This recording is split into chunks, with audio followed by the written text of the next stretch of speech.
So let me start. Good afternoon, everybody. Welcome to Commerzbank's 49th floor here to our event. Maybe before we start, I have a short speech prepared. Stefan asked me to make sure that no rumors are created.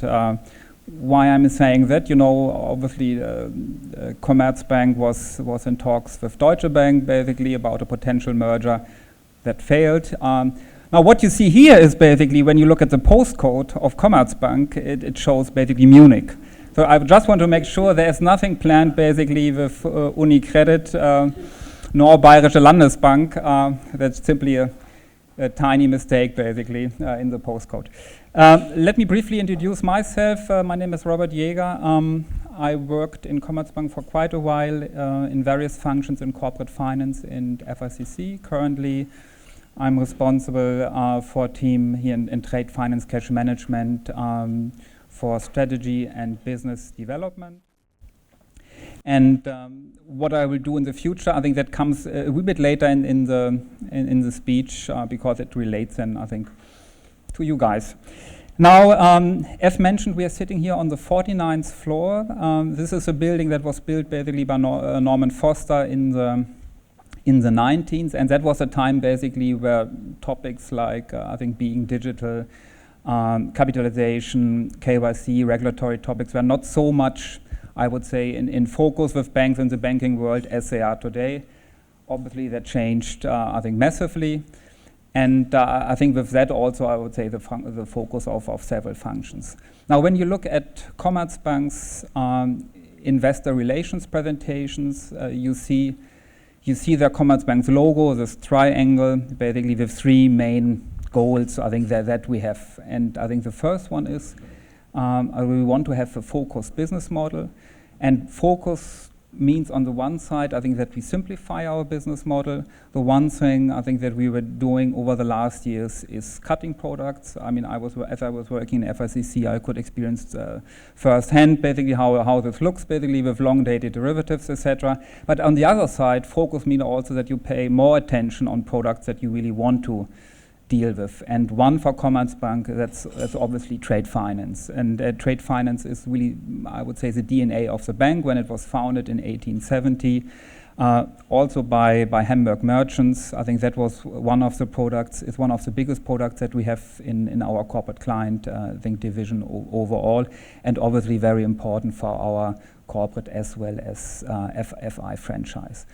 Now, the next thing I think that is important, or that is in this triangle as goal, is being digital. And there are also, I think, various initiatives and how to focus on that. One is that we founded this venture capital arm, Mine Incubator, with fintechs, especially relating to the banking world. Another is also, I think, that we move, and I will go into detail in a moment, into a cluster organization. And I think then to look at the microcosmos also, I think what we want to do here, I think on the trade finance distribution side, where I think how we want to change basically. So let me come back to the cluster organization, because that affects us, at least I would say indirectly as well here on the trade finance side. The problem I would say that banks have in these days, where you say revenues are somewhere kept, is you want to have a tight control, obviously, on the cost side. And when you look at our cost base, I think a huge portion, obviously, is IT. And I think the question was, how can we better align, I think, than ourselves on the cost topic between IT and product teams. So therefore, from July onwards, Commerzbank will move to a cluster organization for better product delivery. That will also mean for the team here from Stefan Fett is that we ourselves won't be in the product management unit anymore, but move basically to the relation management unit for institutionals. And the other thing now coming really to trade finance or trade finance distribution is that we are saying for the moment, I think the processes, I think that we have, be it, I think with our partners on the investor side, but obviously also internally are highly manual, and that's something we want to change, I think going forward, front to back basically to become digital. And that's something where we started working on and are in discussions, I think also with you and with fintechs, and I think want to obviously change this quite radically. Then I think there is a last point I think in this triangle, and that is being I think more efficient. And efficiency also with Basel IV on the doorstep is obviously also for us a capital topic. When you look at our I think trade risk distribution function in the past, I think we were very much focused on limits, basically, especially, I think what you have to see when you see, let's say, Commerzbank, you have our corporate franchise. We have therefore certain trade corridors where we do more and we overweight, obviously, risk. We have certain where we underweight, simply from our corporate, let's say, and FI business. And what we want to do, I think, in the future, not only, let's say, work, let's say, closer with you on the risk, let's say, side, on the limit management, but also, I think, how can we optimize, basically, our capital position. Now, what means basically all of this for our trade risk distribution function? I think the one thing is, I think its utility will really increase in importance, I think, for the bank, I think, overall. We will put this function into a larger context of a portfolio management steering approach, of a portfolio management unit going forward. And this unit obviously will be the important part, being basically the execution for all the risk distribution. But then getting also impulses not only from, I think, from the origination side, from our house, but also from a let's say, more central steering approach. With that, I'm very excited, I mean, to join this world, basically in July then. And yeah, I'm very interested now to listen, I think, to all the discussions. And with that, I would hand over to Irene Post. Thank you very much. Yeah, thanks a lot, Robert, for this introduction. Welcome and good afternoon to our ITFA German Regional Committee, Stammtisch. Also on behalf of my GRC board members, Celia, Christine, Stefan, and Oliver. Knut, unfortunately, was on short notice not able to come, so he will also not join in later on the panel. Yeah, very pleased that we have, I think, around 45 participants here to our Stammtisch event. I think last year we were a bit more, but having said that, there's another ITFA event just today in London, and this is the topic there is fintech. So I'm not sure if the event would not take place in London. I guess even more would then join our event, but we also said we don't want to move it because we have different topics. We focus today on the new MRPA and regulatory front. And as I said, in London, it's basically about the fintech. So I think you choose the right topic here to come to Frankfurt. I'm very pleased to welcome Paul, Ron, and Jeff. They made the way over from London. So they will take the first slot here for the new MRPA. Basically, Paul will present the topics. We decided to focus on 4 topics. We asked you all to actually send us questions, queries that we then focus on.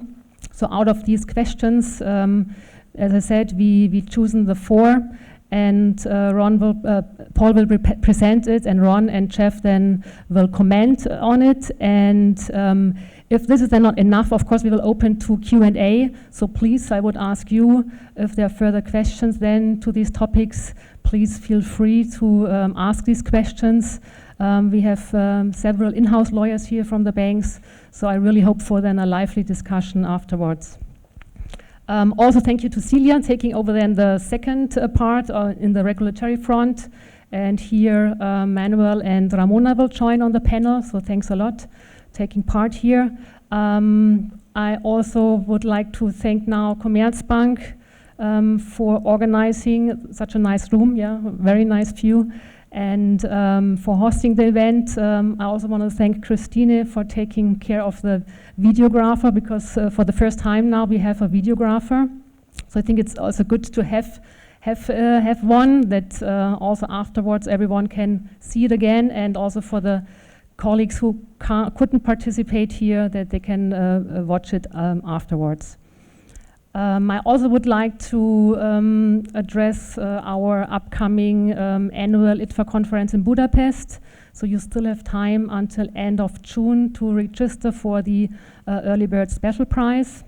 Maybe Paul, you also want to say some words then afterwards. So far what I heard from Lexi, there are some already sent their application, so I really hope that this year we will have more participants from the German Regional Committee again, because last year in Cape Town I think for many it was not able to come over here. Then I also wanted to tell you that tonight, I'm not quite sure how many can join. There is the Green Sauce Day today in Frankfurt, and we had this discussion already over lunch. So what I learned is that this year, for the first time, there will be a kind of a competition to achieve the world record. So for all, tonight I would emphasize to eat the green sauce. For all not familiar, the green sauce I think consists of 7 herbs in a yogurt or sour cream, and it goes best with hard-boiled eggs and potatoes, I learned. But I think the locals can then you tell more. Yeah, I think all of them had the green sauce for lunch.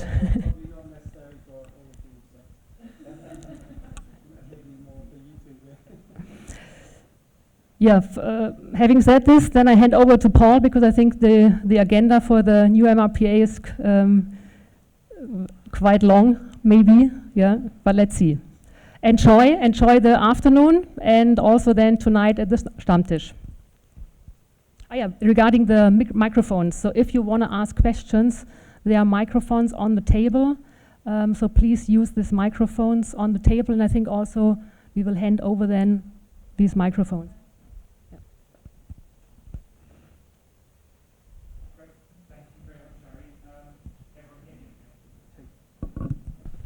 Here we go. Right, here we go. So thank you everyone for coming today, and thank you to the GRC for organising this. I think the GRC has always been a very active regional committee and very involved in how to make the market work better as a whole, how to raise issues, how to debate them, discuss them, and it's very in keeping with the Market Practice Committee and the work that we're doing within ITFA as a whole to try and address some of these recurring pain points, or equally how to educate our members when there are aspects that need further clarification. I think it's very important that as an association, ITFA is here for its members. It's here to help everyone to do better business with each other. So there are clearly a lot of initiatives underway in the market today to make trade finance much more efficient, and equally within the secondary market, we're looking at how we can make our business and where we collaborate with each other much easier, much quicker, much more. Yes, we want to move towards more market standards, and as an industry, we've always, to a degree, taken a certain pride in it being a little bit different from everything else, and everyone having their own way of handling it. And if you look at the pace of change in trade finance as a whole, it's maybe not been as quick as other areas of finance. We're still very paper-based, very labor-intensive. Lots of business still run on spreadsheets. We still print out offers and acceptances, scan them, after signing them.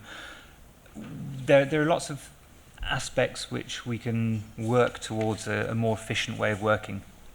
In the meantime, we all spend a lot of time debating documentation, what the wording should be, how the two parties' interests are represented. And as everyone knows, back in 2008, the first real game changer happened where the BAFT MRPA came out, the English law BAFT MRPA, which was really the first step to try and create an industry standard document which helps everyone to have a common starting point when negotiating our secondary market business of participations and distribution. In that context, the New York law version came out shortly afterwards, and already within that 2-year time frame, there were a handful of improvements that got integrated into the New York law document. Fast forward a number of years, and of course the whole crisis was playing out. We got to a point where the members were increasingly having to make changes to their versions of the MRPA, which again was taking us away from having a common document. And a number of ITFA members were coming to ITFA saying, we need a new updated version. We need a document that's more fit for purpose, that's updated in keeping with all the developments and the extra experience that we've had. I mean, every lawyer would have had a number of inputs into MRPAs over the years. So it was time for the next step. And thankfully, ITFA canvassed its members through a survey to get an idea of what were the types of changes that the members wanted. And then we used that in the Market Practice Committee to go to BAFT and say, please can you consider updating the document. ITFA was considering doing it on its own if there was no traction, but we recognised that as an association we work well in partnership with other associations. It's not just everyone trying to do their own thing. And we have a good relationship with BAFT, so we were able to make sure that they got it on their agenda to update the Master Participation Agreement, and hence they set up a working group. ITFA was a key part of that. Jeff, of course, through Sullivan and Worcester, was the party that was ultimately chosen by BAFT to do the legal work of the redraft, and hence the new English law BAFT was launched back in September last year, which was a great result for the industry. But guess what? It's not an overnight, everyone's going to repaper all their MPAs, everyone understands it perfectly, everyone knows exactly what to do with what, and the industry ditches all the old MPAs that they've negotiated over the years. That, we all have to be realistic in our expectations. What has come through over the past few months, though, is that the new BAFT has taken, let's say that the working group discussions for the new document were very interesting, and we had to make some quite bold choices if we wanted to really move things forward, rather than just doing more of the same. And to that effect, some of the changes are quite significant. Some of them are maybe not as obvious at first when people look at them and they say, wait, hold on a minute, there's something missing here, which is one of the points that we're covering, of course. That sense of interpretation is very important to get people to buy into the new document, understand why it's designed the way it's designed, understand how some of the new drafting actually works, and in turn what the intention is behind the document, and how ITFA is really backing it, and BAFT of course, to try and set the market standard where people can not spend as long negotiating the master document, which, as we all know, is the foundation for the participations to happen on. However, we waste a lot of time with the theoretical piece, which is the master document, whereas arguably we should spend more time on the transactions that we're doing under them and just make sure that the master is there and covers the key elements. And again, one thought which was always coming through from the discussions is, how many times have people actually had to go to the courts and enforce something under the MRPA? We all spend so long negotiating these documents with very theoretical discussions. In practice, what normally happens is there's been a non-payment on the underlying transaction. That's where the real legal work happens. And the bank who's led the distribution works to try and perfect that recovery, resolve things on behalf of the participants, and the market works generally very well with everyone recognizing that it's a partnership. We may all be banks that are competing for business on the origination side, but when it comes to the distribution aspects, we work as in partnership with each other, and we all need to respect the rules of the market. So with all that in mind, what we've decided to do today is replicate one of the recent regional events in London, where Ron and Jeff were able to give the legal perspectives on the document. And what we're really trying to do here is help everyone to understand how the new document works and these big changes that were made, so that everyone can buy into them hopefully a lot better. And we have a convert in the shape of Celia for one of them, who was very adamant that the old wording should stay and how do we work with the new one. And I think Celia will, when the time comes, you can add your perspective and comments on this, because it's a great example of once you understand the changes that were made and why they were made that way, the whole document makes a bit more sense.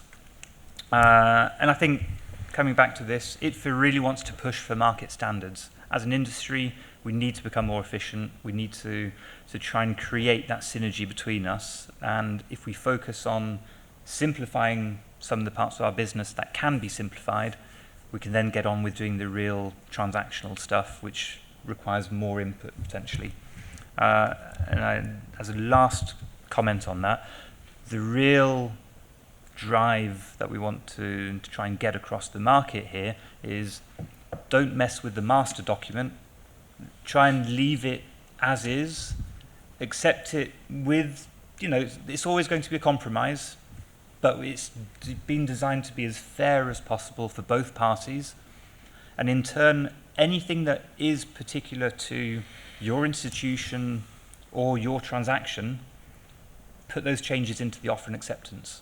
Because then you've saved all that time and effort getting the master done, and you can really focus on the peculiarities of your institution or your transaction in the offer and acceptance, which is a lot easier and more transactional.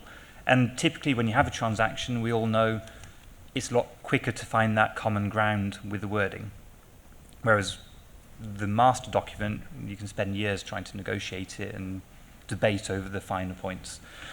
So with that, actually I'll just open it for a quick comment from either of Jeff or Ron, just to if you want to add anything to what I've been mentioning. I mean, if you just want a little bit of sort of rationale behind why this document looks like it looks, because ultimately I suppose I and my firm take the responsibility for promulgating it. The brief that came from ITFA and BAFT was to make as few changes as possible in the updating. So where a clause looked all right, we've not changed the wording. We could have carried on for months or even years with, can we improve this bit of wording, can we improve that bit of wording? So make as few changes as possible. And then within that, we came up with 2 or 3 sort of key issues, mainly driven by ITFA and its membership, which was, one issue was that who can be a party to a participation, to a transaction. And we therefore brought in the concept of master party, so that when between institutions you're signing, it only needs one master party, and that will then enable individual transactions to be dealt with by way of offer and acceptance without having to have subsidiaries, affiliates sign up to the main document.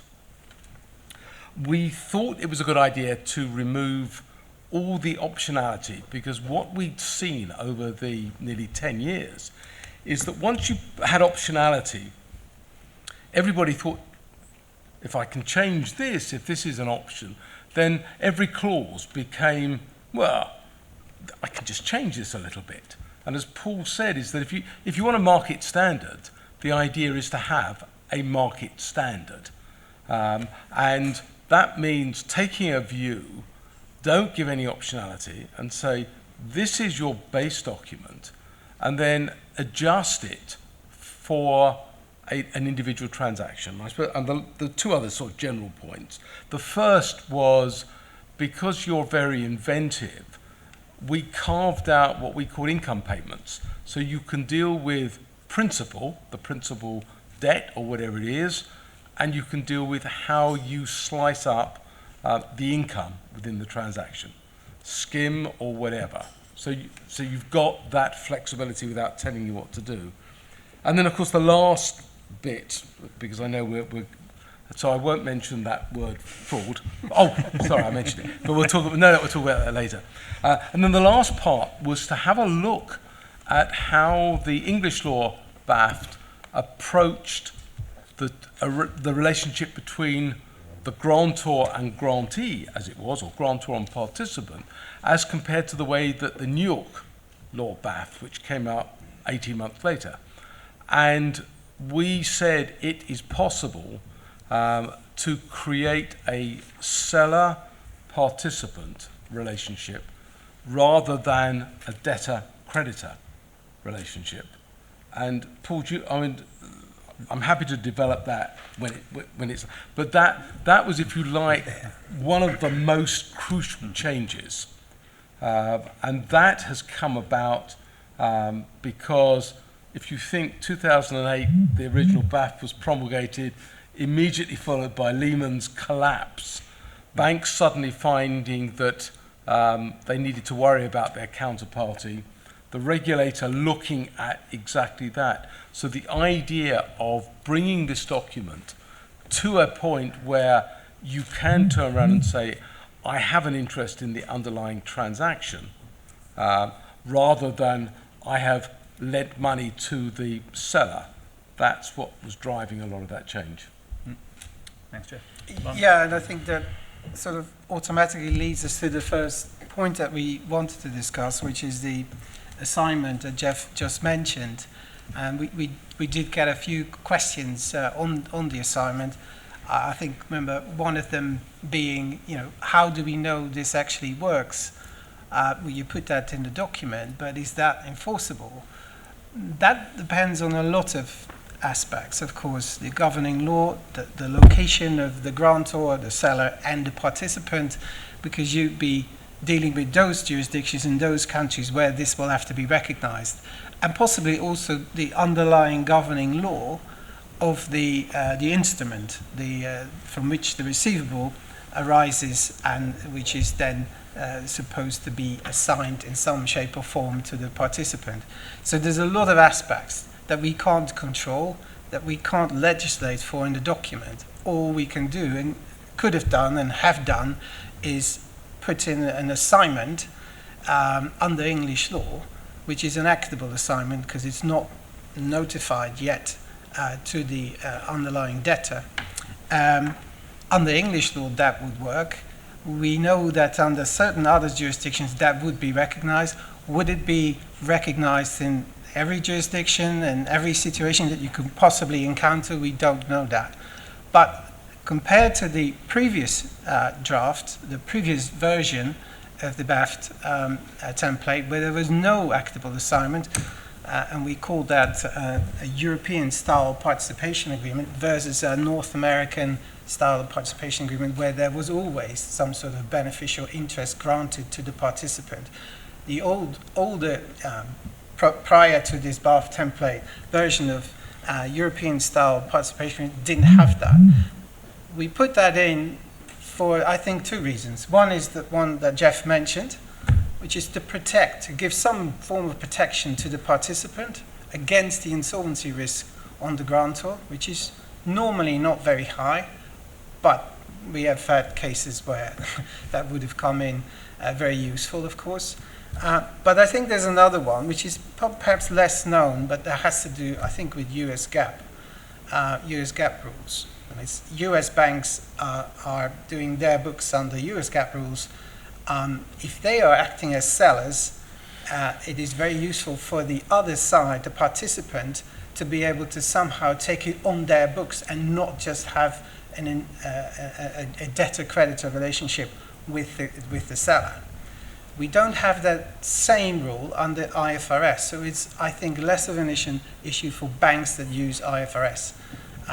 But I think under US GAAP rules, that is still a rule. I'm not an accountant. But I think some of the US banks have really liked this, and they've also wanted this to be part of an English law government participation agreement in those cases where they were using it. So I think that's my point and my input on that topic, on the actable assignment.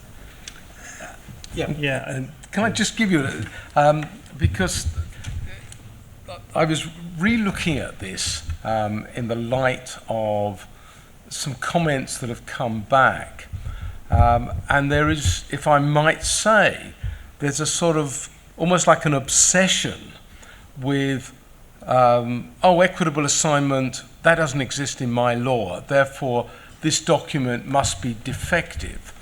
So I went back and thought, hey, this isn't fair, because that's not where we got to. And I've got the wording open, you haven't, and I don't want to read too much of it. But the way that we reflected what the participant gets when he makes a payment to the seller is he gets a transfer, quote, transfer, sells and conveys an undivided 100% beneficial ownership interest in the underlying transaction. So that is the first statement. What we've then gone on to say in the next subclause, 6.4, when you want to go home, and I'm sure you will avidly read this now, that the ownership transfer shall, where legally possible, be by way of an equitable assignment.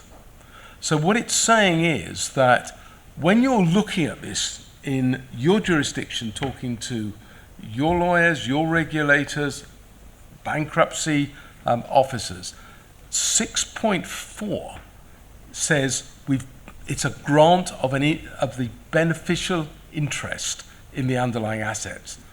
Mechanically, English law allows it to occur by equitable assignment. If you say, well, my jurisdiction doesn't, that doesn't mean the document's defective. It just means you say, let's look at how we will then approach it. And then the last bit of this, which is 6.6, is an agreement by the parties that the agreement is to place the beneficial ownership that's been granted to the participant beyond the reach of the creditors of the seller in any bankruptcy. So you've got three limbs to how this transfer is being achieved. What's happened, and I know from conversations, everyone's focused on, we don't understand equitable assignment. But look at the block of what's happened, because that's really what we've designed it to be, is that transfer between seller and participant. No, thanks, Jeff. I think one point that was mentioned as well is the derecognition aspect. It does make it a cleaner approach when you're looking at, does this document, when you're doing a funded distribution, achieve balance sheet derecognition from an accounting perspective? And the former debtor creditor document, it was always a little bit of a moot point as to could you get your accounting policy team to say it satisfied all the requirements to achieve derecognition. This structure is a lot cleaner and should be easier for them to come to that conclusion. Again, nothing's ever foolproof. You sometimes need the ammunition to know how to go to them, how to approach them. Hopefully you'll have all seen the paper that was published just the other week by ITFA around IFRS 9 and certain aspects around derecognition and so on. So that's all these aspects go hand in hand, where you have the concept of legal true sale and accounting true sale, and they are somewhat different, but touch on similar points. So this new document is aimed at trying to create a stronger position for the parties.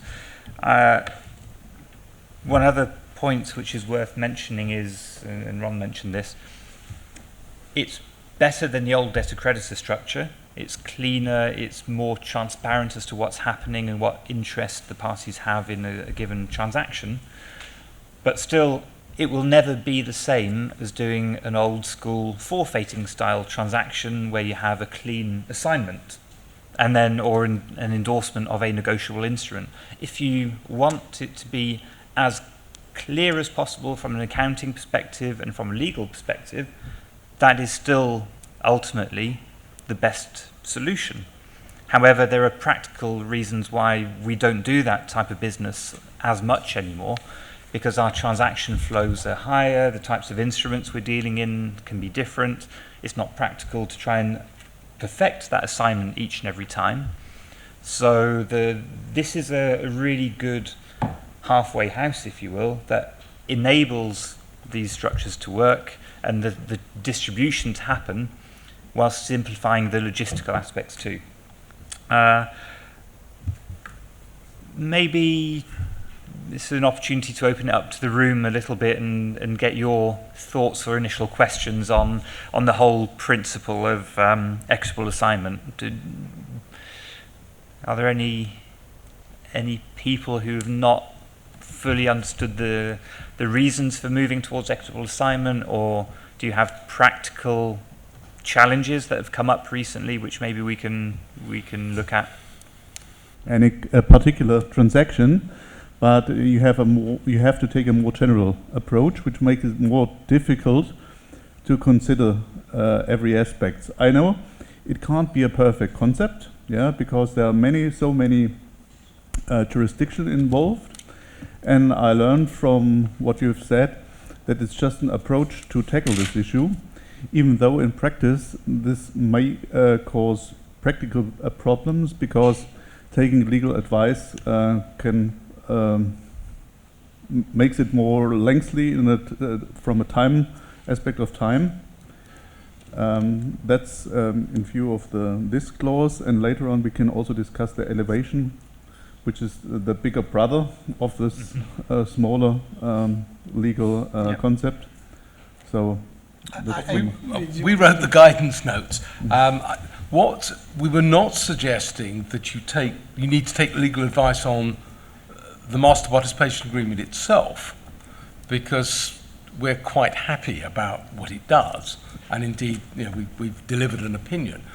What we're really saying is that when you look at your transaction, remembering as the seller what you've agreed to do, you need to check that the underlying transaction that you are granting a participation in has nothing in its terms that would prevent you from delivering what you've agreed to deliver. First of all, by way of the beneficial transfer, in other words, not the legal transfer, and then secondly, the elevation, the legal transfer. Because if you agree to grant to sell to somebody something that you can't deliver, then you would have a problem. Or you just put it in your offer and acceptance to say, look, I'm offering you this transaction, but I would point out now that in this transaction that consent is required before I could ever achieve a transfer to you.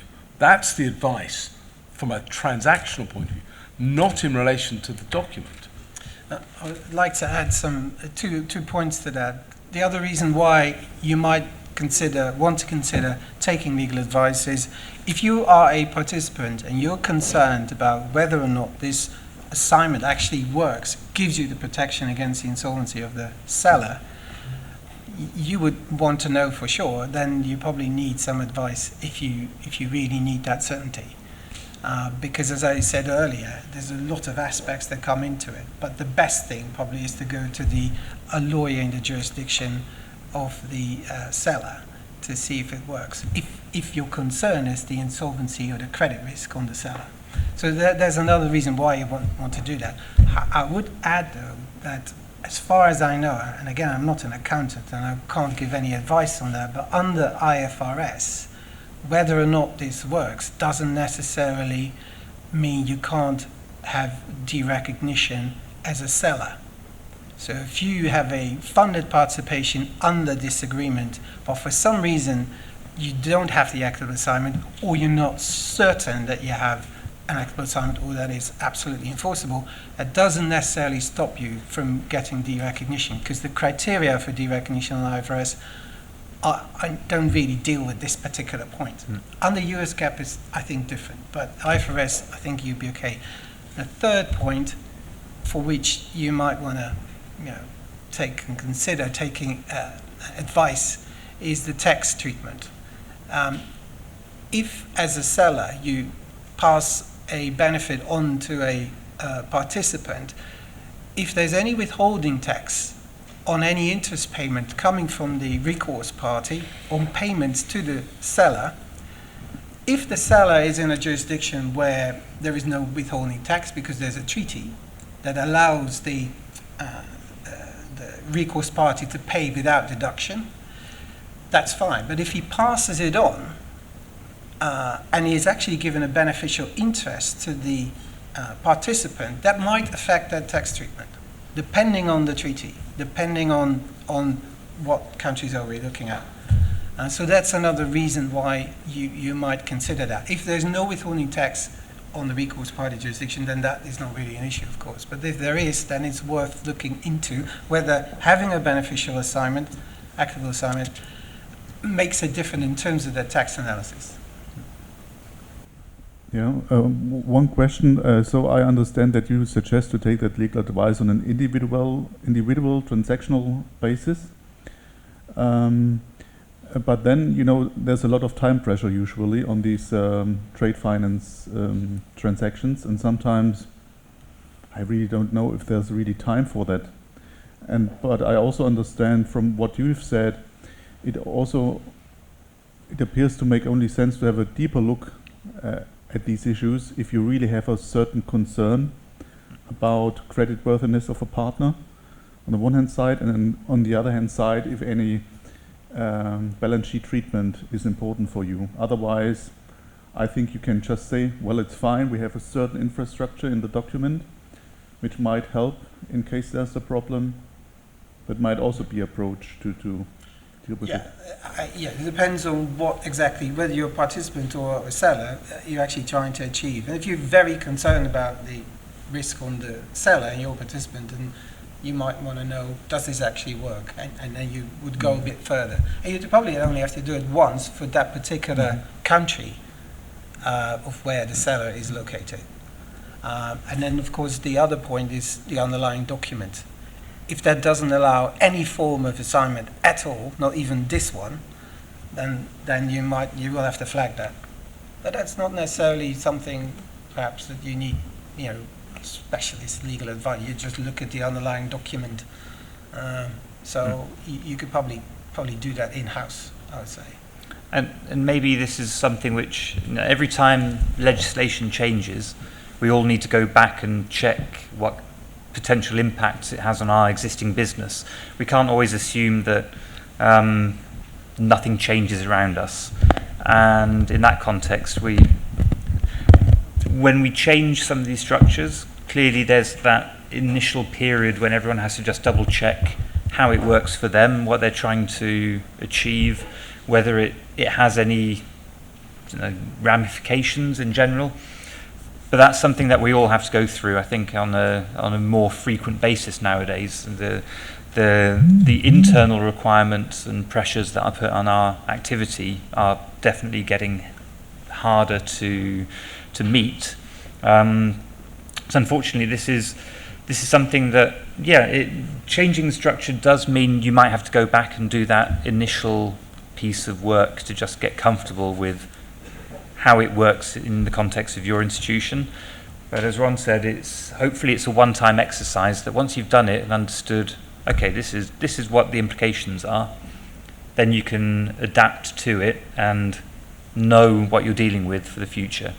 But we do recognise any time that you come up with something new and different, it does require that initial extra work and analysis. But there is no doubt that this document is better for the participant and in many ways is neutral and probably better for the seller because he can do his transactions. Because I had a discussion with an in-house lawyer at at a bank that shall be nameless in a jurisdiction that had better be nameless, but who raised this whole problem about what happens. I'm a participant. What happens if the seller goes bankrupt? Or I don't like your participation document because if he goes bankrupt and the bankruptcy court in that jurisdiction says that they won't recognize English law, then I'm going to lose. And he concluded that, the best thing I could do is to have an assignment, in other words, not to do participations at all. And I said, so be it, if that's your decision.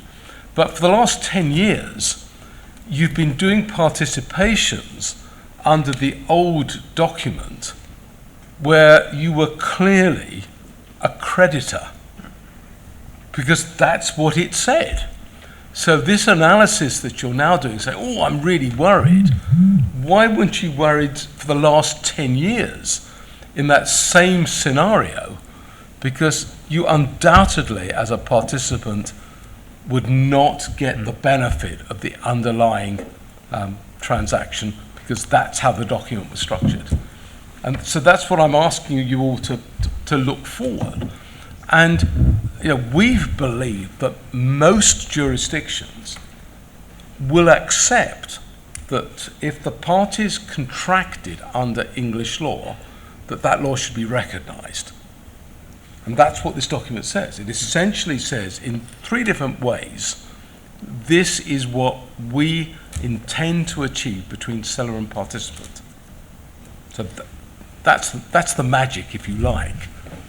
So you've got to say to a liquidator in wherever you like, let's say in Ruritania, so you're going to say to me that even though Ruritanian Bank contracted with French Bank under English law, that Ruritanian law will dictate something, a completely different result.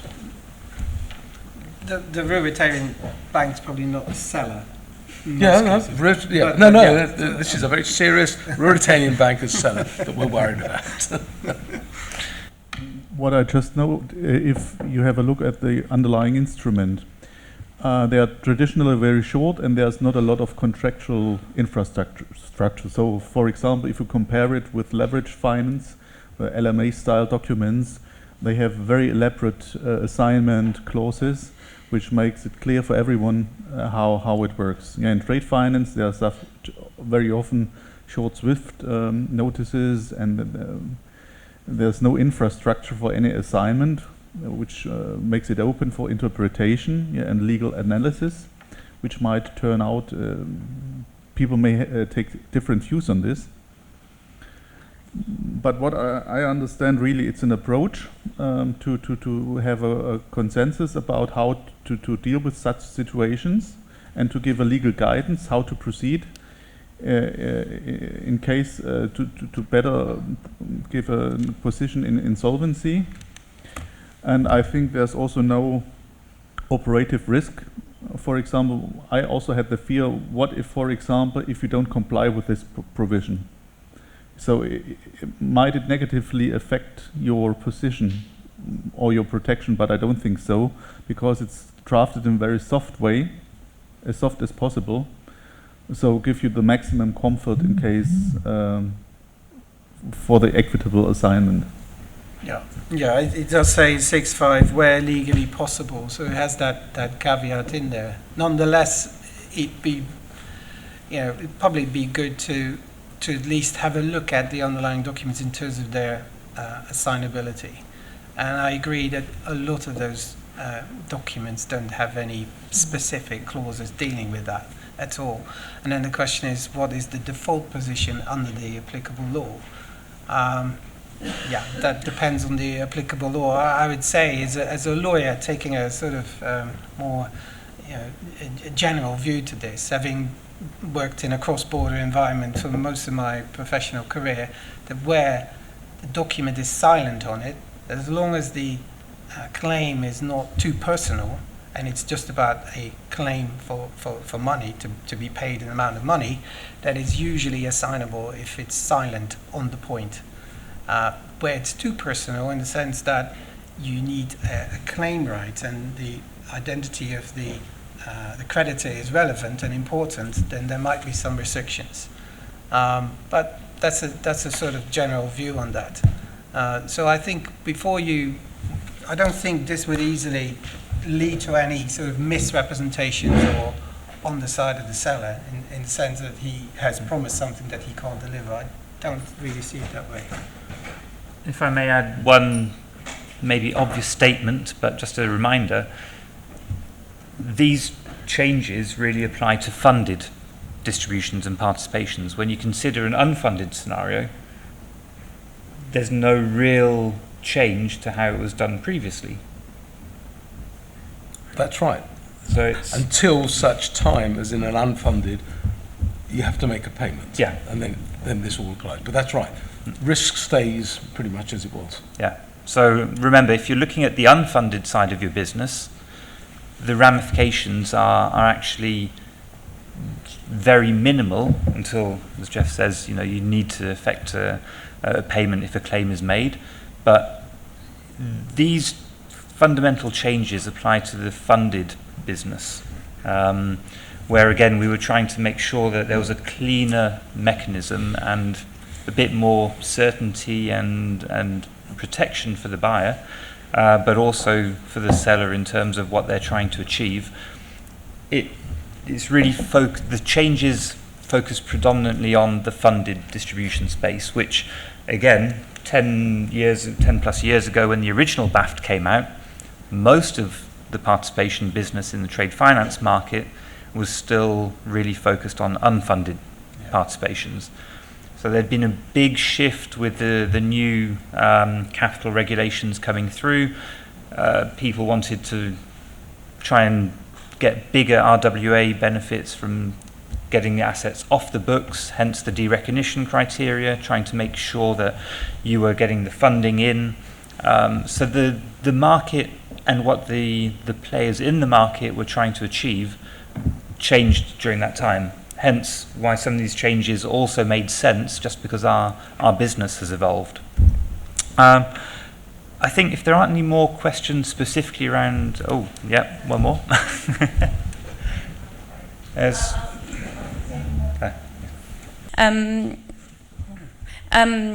Just perhaps it's a bit of simplistic approach, but what I was wondering is under 6.5, if we say that, it's where legally possible, if the assignment doesn't take effect, then are we not sort of going back to what it was previously, which is effectively debtor-creditor relationship? No, definitely not. Because if you read the wording of 6.5, is that, remember, we're writing an English law document, so we're saying where legally possible, let's do it by way of equitable assignment.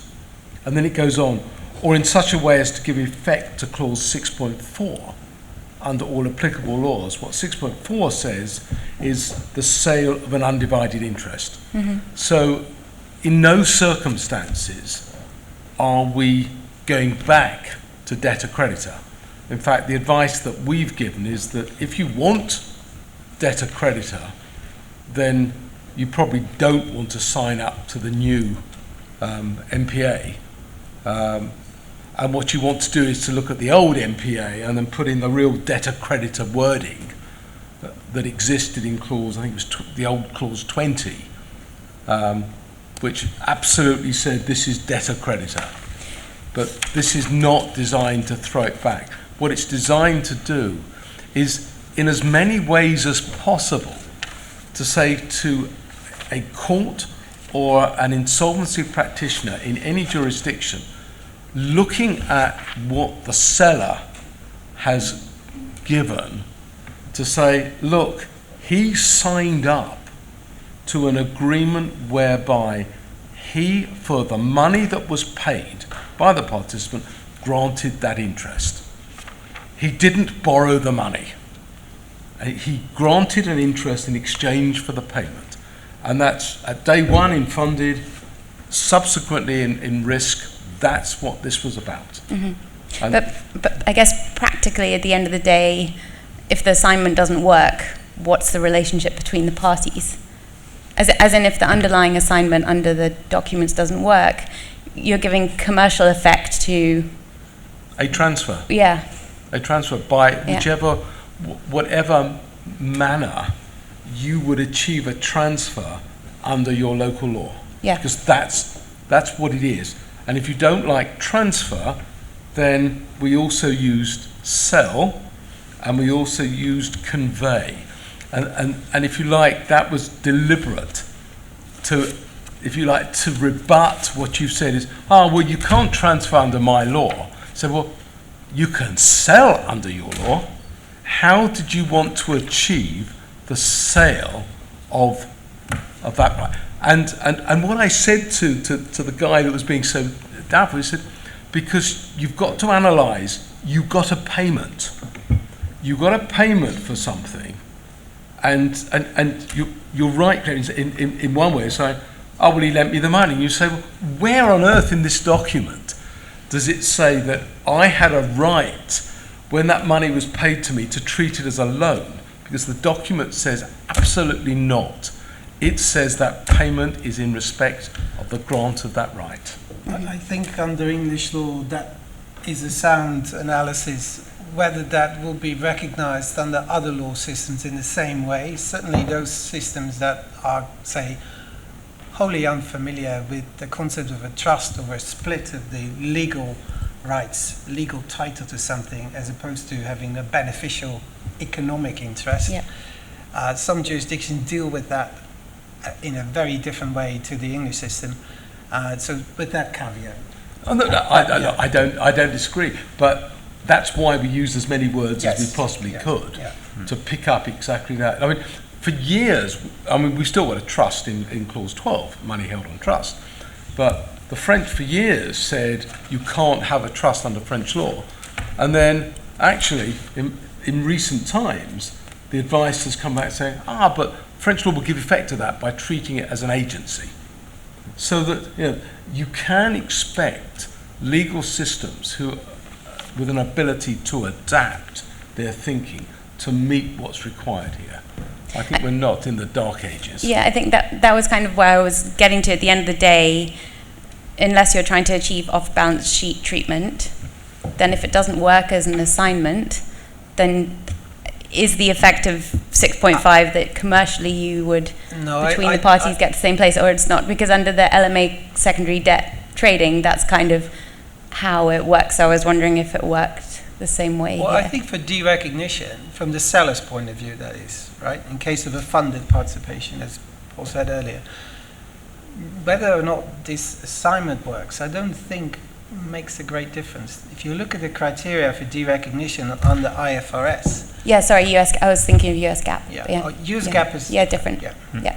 And that's why the the New York law version still exists. Yeah, exactly. Because there are cases where the American banks very specifically need a certain structure and wording and the provisions under New York law. So that there was originally a discussion as to could the two documents be merged into just a single document, and the consensus was no, there's still a need for a New York law version and an English law version. So if those aspects are very important to a given institution, they can still use the New York law version, just knowing full well that it's less widely accepted internationally than the English law version has tended to be with the previous version of the BAFTA agreement. So it's trying to, again, it's always trying to find a compromise. Our business is all about finding that middle ground that works for both parties and tries to meet the requirements of the different transactions. There is never going to be a perfect solution that will tackle every single scenario that we can all imagine and come up with in our daily business. Unfortunately, it would be wishful thinking to be able to get to that point right now, until there's an absolute distillation of what trade finance looks like. But as of today, we need to try and find these commonalities where we can, and knowing full well there will always be cases where it doesn't work perfectly. But at least we're trying to move in a common direction that applies to the majority of our business. is then the conclusion possible that if I say I do this reservation for elevation, or not for elevation, the reservation for assignment, can I avoid this if I do a notice of assignment to the debtor? Then if I show the debtor, I am now the, yeah, and you... So you're looking at perfecting on day one? Yeah, I want to avoid the reservation, to get a legal advice for every a bank with whom I'm negotiating the contract. Is it then possible if I give a notice of assignment to the debtor? No, it's not impossible. Yeah. And in fact, again, that's part of a discussion, that the way that participations have worked is not to serve that notice. And that's the structure. So the seller continues to be the party that the recourse parties look to. He has the day-to-day dealings and then is controlled by other provisions in the document. If you want to serve the notice, which essentially takes us on to sort of elevation, then yes, of course, you can do it if that's what the seller agrees to do. And that's part of the issue, because I was looking at the guidance notes. We resisted putting into the document a right at any time for the participant to say, I want the notice served, I want the legal right, and indeed the right for the seller to turn around and say, I know I said I'd look after this for you, but I've just changed my mind, and suddenly you've got to sort it out. So, but if you want to do it, yes, of course, you can do it. And again, what we'd say is, if you think for a particular transaction that's the best thing to do, then put it in the offer and acceptance. If, on the other hand, you don't like the seller, perhaps you shouldn't be doing participations with him. Because that ultimately is what it's about, is that you've happily been doing, and as I say, I just repeat, you've happily done participations for 10 years under a document of debtor-creditor, that you were taking the credit risk. You were, in fact, taking all sorts of other risks. This has now focused the mind exactly on what we're trying to achieve. And it's a very good point. The changes in this document, and one of the points that we are going to cover is fraud, specifically because it has focused people's attention on what have we done? Why is it not there anymore? Why have we changed this? The fact that we've created a change means that everyone has to rethink how it was looked at before and how it's being handled now, which is exactly why we're having this type of session, because we realise it is a change in approach, and people have to get comfortable with the mechanisms that go with that. And I think, if you want to elevate on day one, essentially, and open up with a notification of assignment to the obligor, in a way you're moving away from the participation market, because that's how things were done before in the forfeiting days, which is still perfectly valid. It's still an effective way of transacting, but it may not be as efficient, or for many reasons nowadays, the originator of a transaction still wants to retain the control over the deal. The client wants to be facing off to them without having another party involved directly. So all these considerations are still the reasons why we, to a degree, we complicate our lives slightly by having a participation structure rather than a clean assignment or transfer. But that doesn't mean to say that you can't look to sort of combine some of these elements if in a given transactional structure it makes sense for you to do that. And that comes back to the whole concept of it's worth understanding how the master document works, but then focus on the transactions. And each transaction may have its own requirements, so those can be catered for much better case by case when you have the exact parameters that you need to meet. rather than trying to do a generic document that tries to articulate each and every possible permutation, because there are too many in general to be able to handle that effectively in a master. So the purpose of the master is to make it as flexible as possible to handle the situations, but as prescriptive as possible as to whose responsibilities or what the responsibilities are for the different parties. And then transactionally you go into the detail of these are the parties, these are the jurisdictions, this is what we will accept and not accept. And you can really tailor that participation to your deal much more effectively. But I still have a question.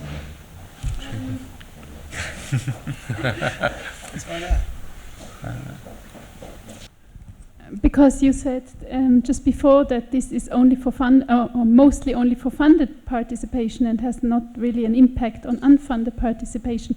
I'm a little bit confused about that, because maybe this is true from a IFRS point of view, so from an accounting point of view, but legally, shouldn't it be a similar impact? That means if I have I'm an unfunded participant, and now it comes to a claim under my unfunded participation, I would think it makes a difference, because previously I would just become a creditor, and now with this new BAFT, I should become directly the owner of the asset. So it makes quite a big difference, I think, for an unfunded participant, whether I am in the previous legal system or in the new one. That's right. But I think what Paul was saying was that as an unfunded participant, at day one, when you sign up the participation, you've not put any money out. Therefore, you don't have to have a grant of any right at all. But what you do know is the moment that you do put your money out, there's a claim made on you, then you do get that right granted to you. This is, I would think, for an unfunded risk participant, rather an advantage. I mean, it's a good thing. That's our view, yes. So I think we've touched on it several times. I think the matter of elevation, and I mean, it's all been weaved into what we were talking about with the equitable assignment and what are the implications of that. Is there a little bit more that either of you want to elaborate on? Sort of quickly and simply is that the elevation clause was not meant to make life difficult or to confuse people. What it really said was that in certain given circumstances, mainly where the parties don't agree with each other, you can in effect bring an end to the participation arrangement as a participant and claim a direct legal right in whatever way is possible. And again, the clause, which is clause 10, is designed to achieve that, saying, look, transfer it, take an assignment of it, and if you can't do that, work out another commercially equivalent way that you can end the participation and produce for the participant direct rights to the underlying transaction and the underlying obligors. That was all it was meant to be doing, and I think that's all it does. There's nothing meant to be more complex than that, and it's the same point as was just raised. If you want more in a particular transaction, put it in the offer and acceptance to say that after 2 weeks, if you want, I'll transfer it to you, or you have a right to ask me to. Those are particular bits that you might want to negotiate. But what you have here is that fallback right, is that if I as a participant am getting fed up with the way the seller is running the transaction because it's gone wrong, I can say, I now want to do this myself. That's all it was doing. And I think it's worth remembering as well that in most cases, again coming back to who are you dealing with, if you're the participant, you're probably, hopefully, buying from another party that you know well, that you have faith in them running the transaction in the right way, that there's not going to be any willful misconduct or gross negligence in the way they manage the transaction, both during its operational phase and in the event of a default by the obligor, that they will also manage the recovery process well. So you still want to pick and choose your counterparties wisely, because you are relying on, as a participant, you're relying on the seller running that transaction on your behalf. So if you're not comfortable with it, you've got to question, should you be going into this transaction with that counterparty in the first place? More generally, assuming that you are comfortable, the chances of getting to a point where you need to invoke the elevation clause will hopefully be very minimal, because you are saying, hopefully you're in a better position. Most transactions are distributed with the seller retaining a piece of the transaction, specifically because you want them to have skin in the game. They have a vested interest in perfecting that recovery for themselves, and therefore for you too as a participant. So I think the elevation should really be considered as an absolute last port of call when everything else has failed, because it's actually not in everyone's interest to start breaking up the transaction. Plus you have the consideration of what is the underlying instrument, what is the underlying deal. Can it be cleanly divided? Or if it's a single instrument, then someone will still have to run the process on behalf of the other party. Even if you invoke the elevation, you can't just separate or split, for example, a promissory note into two equal parts. So someone still has to hold the original and do some activities on behalf of the other party. That will never change. So I think the concept of elevation provides a fallback where everything else has failed. Yeah, I agree with that.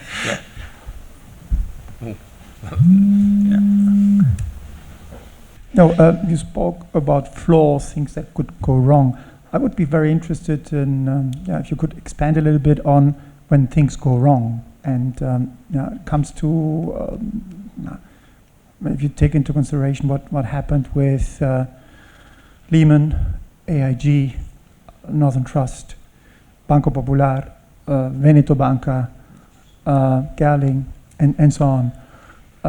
As far as I remember, the first BAFT MPA was created 2008, something like this. Yep. But the concept of risk participation is quite old. In what way did the document reflect a little bit Darwin? So things go wrong, clauses are adapted, improved, and so on. Well, I think this elevation option only kicks in when parties can't agree on how to take things forward. And then either party may request this elevation, but it's only where there are certain action that needs to be taken and the seller wants to go a certain way and the participant disagrees. Now, for the participant to have to accept that, it might be unacceptable. I mean, in most cases, Paul indicated, that doesn't happen because the interests are meant to be aligned. Normally, the seller is in a much better position to chase the claim than the participant would. If the participant is elevated to a position of creditor, you have the additional risk of the recourse parties not knowing this party, maybe even challenging the assignment, the elevation itself. You create an additional layer of, well, another possible defense for the debtor to mess things up and delay things. So it's never ideal. That's what Paul said. It's the last resort, really. And it's only when the two can't, the seller and participant, can't agree on the way forward. But just to clarify, what's driving this clause is not something that's gone wrong with the seller. So this was not driven by Lehman. Yeah. This was driven by something went wrong, something goes wrong in the underlying transaction. And as really what both Ron and Paul are saying is, most of the time you would expect the interests of seller and participant to be aligned, because both, most of the time, have skin in the game. Therefore, the consequence is that taking a particular course of action would be agreed between the parties. But it depends on how many years you've been doing this business. There are times where you suddenly see a divergent interest. Most of the time, it's because the seller is perhaps a little bit too close to the underlying obligors because he's got more than one transaction and perhaps is not being as tough. And in those circumstances, that's where the participant can say, look, I've had enough about you being nice to this guy. I've been saying we should be making a demand, we should be doing this. Therefore, I'm invoking clause 10. I want the direct right and I want to be able to do exactly what I want with my portion. That's what this was all about. It was not about, in reality, the worry about the seller. Equally, it's now made to be a two-way clause. So the same applies if the seller is finding that the participant is dragging its feet and not responding quickly enough when it needs to move to try and enforce its position, then clearly again, both parties' interests have been considered this time, so it's not too participant-centric or seller-centric. There is an equal possibility for the parties to invoke it. But again, it should be the last port of call, because why would people want to go in different directions if they have a good relationship between themselves, which is the basis on which our market has typically operated. But it is the legal parting of the ways Yeah. in a particular participation agreement, not this document. And I guess, yeah. What you just said, Manuel, I think in case of an AIG, for instance, the grantor would have anyway the right at any time to terminate the participation and just find another insurer. Is it? Or is there any? Yeah, if you can, of course. You have to do it early enough. Yeah. But is there any provision in the MRPA hindering a grantor to terminate a participation? Only on specific terms. The idea that either party could do it when he felt like was felt not to be right in the marketplace. So there are only specific circumstances. Let's say primarily disagreement in relation to how the underlying transaction is being run. So the grantor has to stick with the participant, even if they think they're financially not designing. Well, it comes back to, if you've got a relationship with that party, you would probably negotiate on amicable terms how you structure the participation going forward. So you may approach them and say, actually, for whatever reason, we can't take your credit risk anymore because things have changed, you've had a downgrade, you don't meet the right criteria. It would be part of that relationship discussion, because chances are you have other business that you're doing with that party anyway. So you would engage in that and maybe mutually agree to unwind the participation. But there's no, again, it's one of those very specific cases that you could try and include wording to cover every single scenario that you could possibly come up with, but then you transform the MPA into a book that's several hundred pages long, and the intention was to definitely avoid capturing every single permutation. But we expect the market players to interact and work well with each other to the greatest extent possible. Just a follow-up question. I completely understand where you're coming from. It's about what is relevant. And the 700-page MPA would make lawyers very happy because they could charge a lot of money. Yeah? But coming back to what could happen now, if a seller gets a downgrading and there's, because of this, a claim, then now the risk participant has a problem. At the same time, if the asset goes in the wrong direction and the insurance company goes now in the wrong direction as well, then it is very difficult to find somebody else. So it's not about a doomsday scenario, it's just what if? How can I use this document to protect myself? I think specifically I guess it depends. If you're in an unfunded scenario, clearly you don't have the cash up front from the participant, but that also means that the participant hasn't disbursed and isn't running the same kind of risk, because until they receive a valid claim, they're not going to be on the hook for anything. So you do have some protection in that respect, and if you are a participant on a funded basis, you should be in a much stronger position than the old debtor creditor anyway. So it isn't foolproof, but it does go a long way to making it safer in in the scenarios that have been coming up and that people have been voicing concerns about during the last 10 years.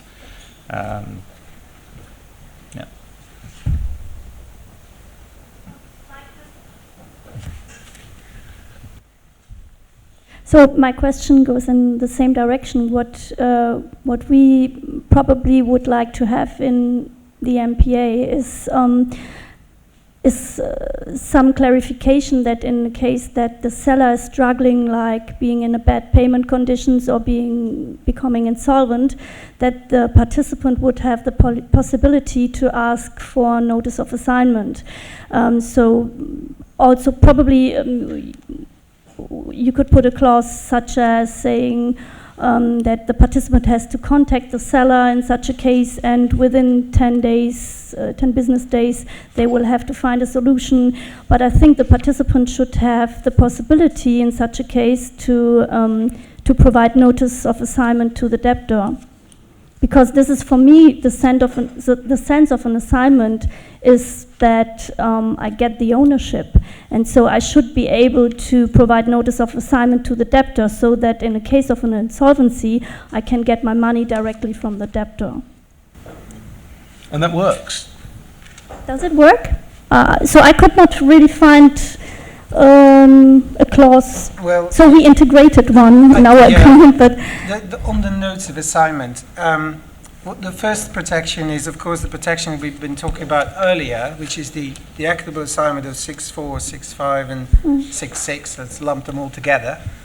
And then, in addition, as a participant, you have the right to ask for an elevation under 7.5 in case there's a disagreement, but that's post-default. But just, just in case of a default, yeah. Yes, that's right. So if there's no default, there can also be elevation under 14.3, but that's the seller's right to ask for it. And that's done for a particular reason, because the elevation needs to be an alternative to the termination, because termination of the participation from a seller's point of view is called comfort, because you lose its cover, and that has CRR consequences. So that's why it's one-sided on that part.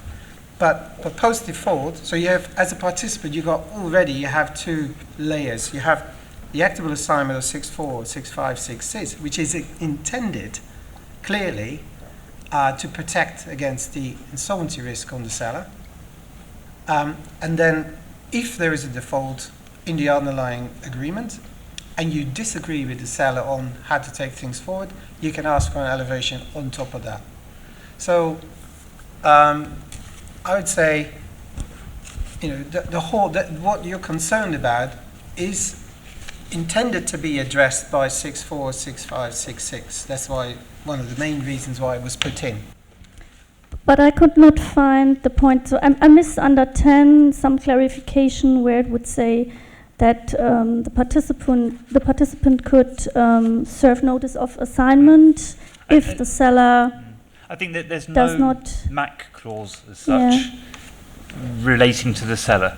Now, again, if that's something that's very important to you in certain circumstances, again, looking at that relationship between a participant and a seller, and who is the seller, what are they like, what's their standing. If there are any concerns around that, then clearly there's no reason why you wouldn't be able, in theory, to try and add something into your offer and acceptance on an ongoing basis when you deal with that counterparty. Because the challenge is otherwise, if you try and do that for every single situation, it's coming back to that principle of trying to cater for every scenario. But as Ron mentioned, you also don't want a participant to be able to extract themselves from a deal because it could challenge the CRR position or your derecognition position. If you want to open it up, you should consider, should you have done that on day one as a clean assignment if there's a concern around the seller. So there are lots of different permutations, and it's very difficult to cater for all of them in a master document. But there's nothing that would prevent you from coming up with a wording. If that's of particular concern on a recurring basis, you could look to include that in the offer acceptance. And remember, it wasn't in the old BAFT.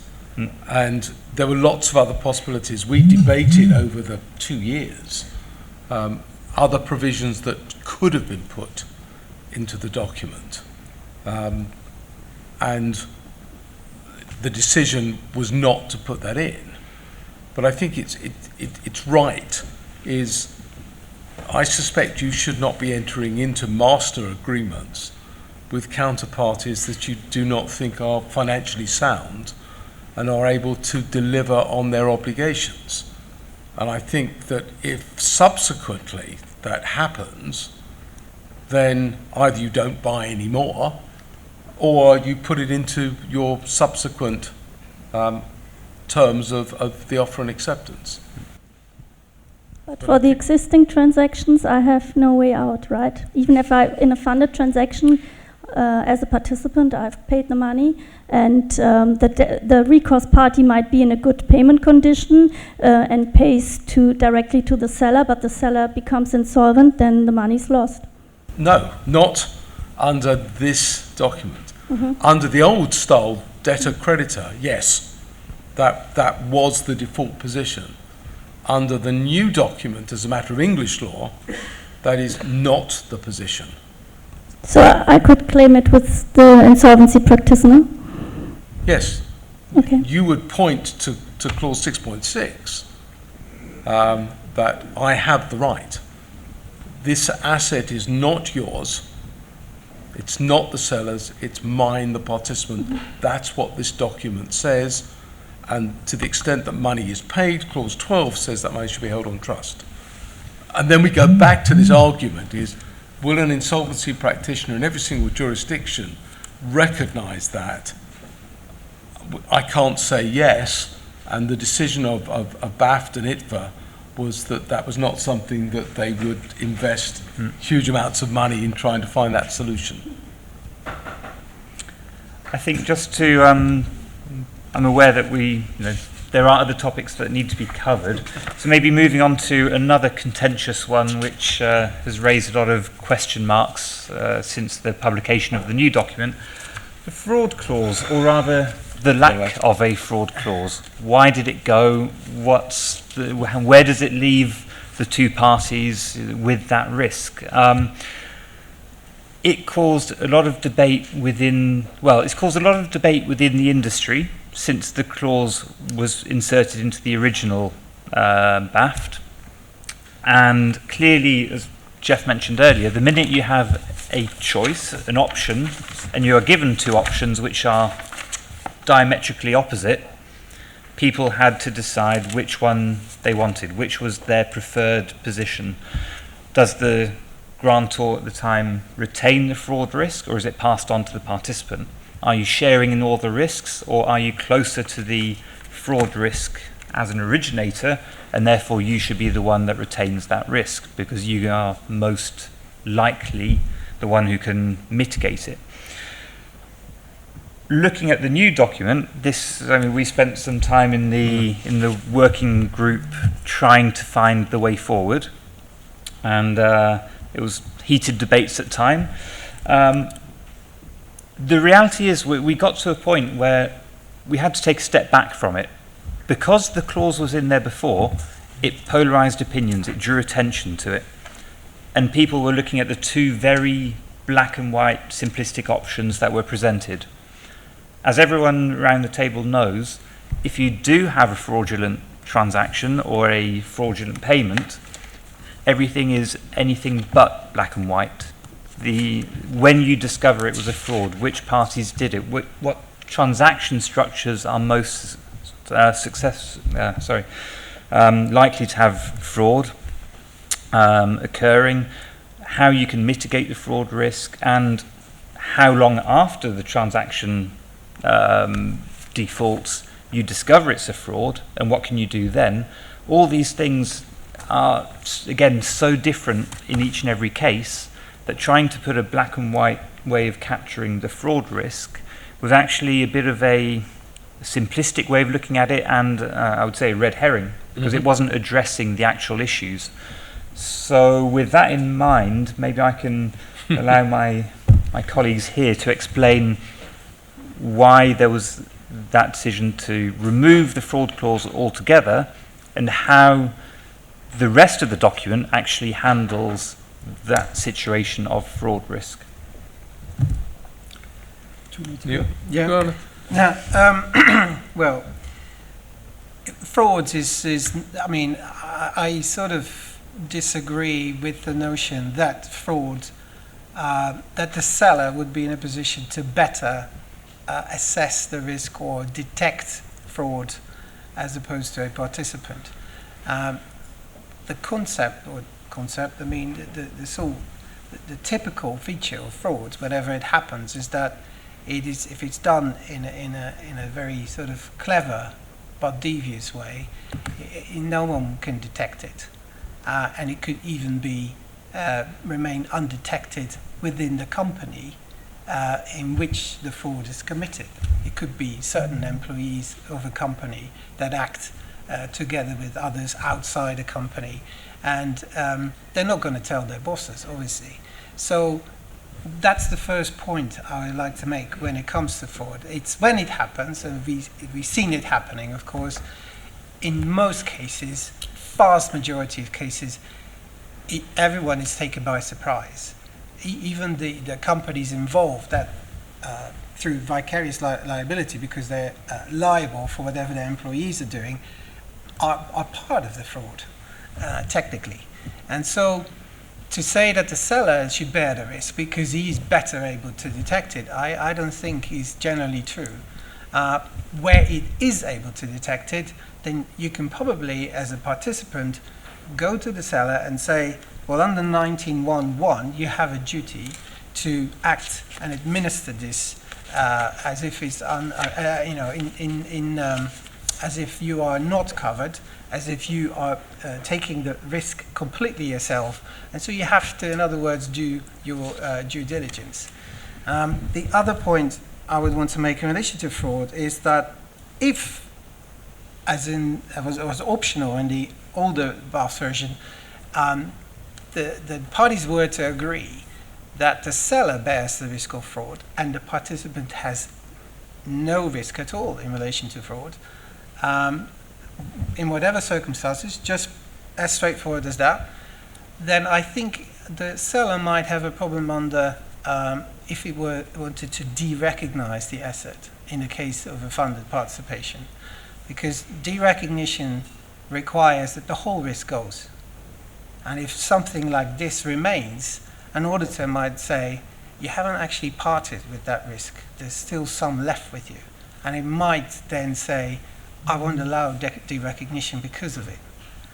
You can then have a debate with your auditor on the likelihood of fraud happening, but it's better not to have that debate and to just stick with the sort of concept that when it happens, it's everyone's a victim, apart from maybe the lucky ones that escaped.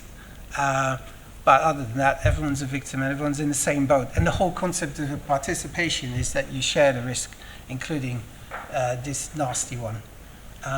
With the caveat that if the seller is to blame, then of course you can try and challenge the position of the seller under other parts of the agreement. And that's quite interesting, because if I put it to the vote round this table, based on, did you all use the old BAFT? You're all okay. How many of you put in your documents that the seller should bear the risk in all circumstances?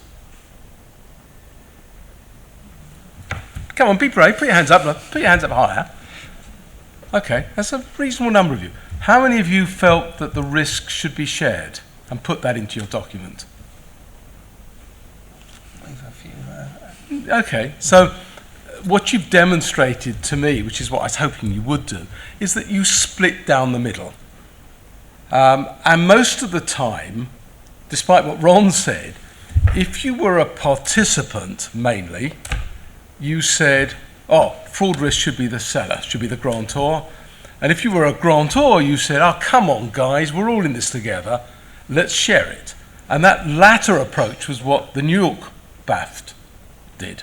It's, oh, let's not have a debate about this, we're sharing the fraud risk.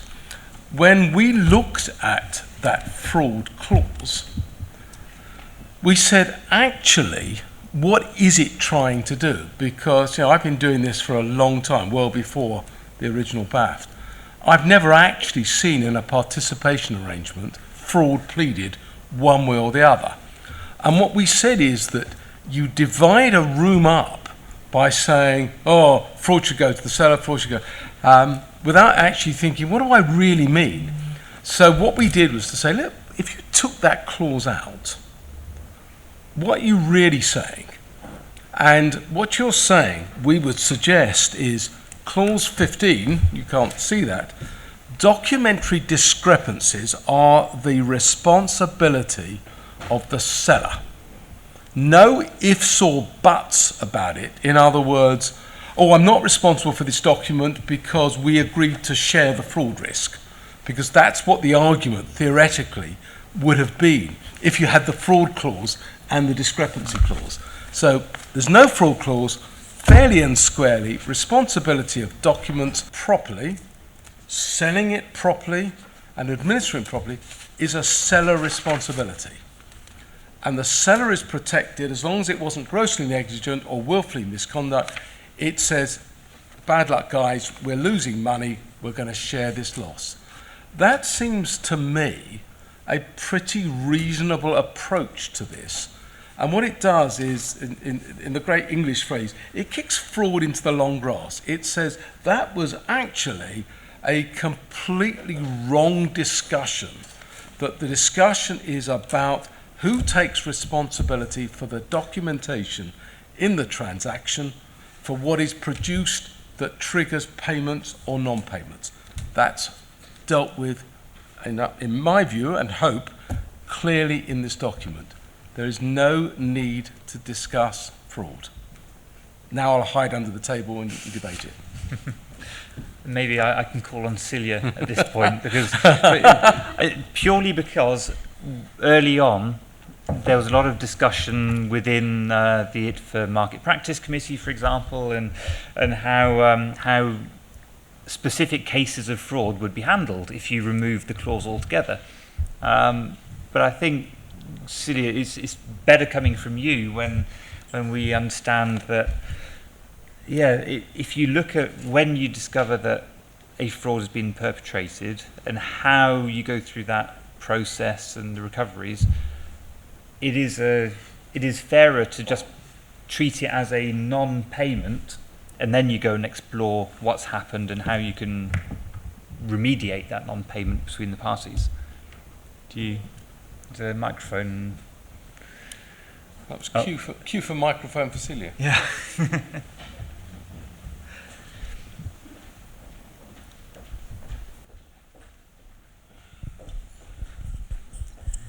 It is true that I have been for many years a fierce defender of the fraud clause, as many of you know. And I was, exactly as Ron said, of the opinion, or Ron said that it's not true, but I was of the opinion that the seller of the risk is closer with the risk, with the obligor, and should therefore, mainly in a silent participation, be able to detect fraud. Now, as also many of you know, I'm for several years in this market. So, and I must say, in all these many years, I have negotiated many fraud clauses, and it was always a big headache. And I have never had one only case where I had to claim under this fraud clause. It never ever happened. Also, there were cases like Enron, which you probably all remember. Then the question is, what happens with a case of Enron? Would this fraud clause, which I had so with so much difficulty I had negotiated, would this really have helped me? Because this was a fraud within the balance sheet of the company. It was not anything where you got a court injunction afterwards. So in which cases, and as Ron said, after how many years would I be able to still collect the money back? How could I prove? I would have then probably to prove that there was a fraud. Can I at all prove that? So in the end, I'm now of the opinion it's better that I look for, let's take now the recent cases, Carillion or Abengoa. I mean, is this a fraud or is this not a fraud? It's kind of a fraud because they hid a lot of debt in the so-called receivables.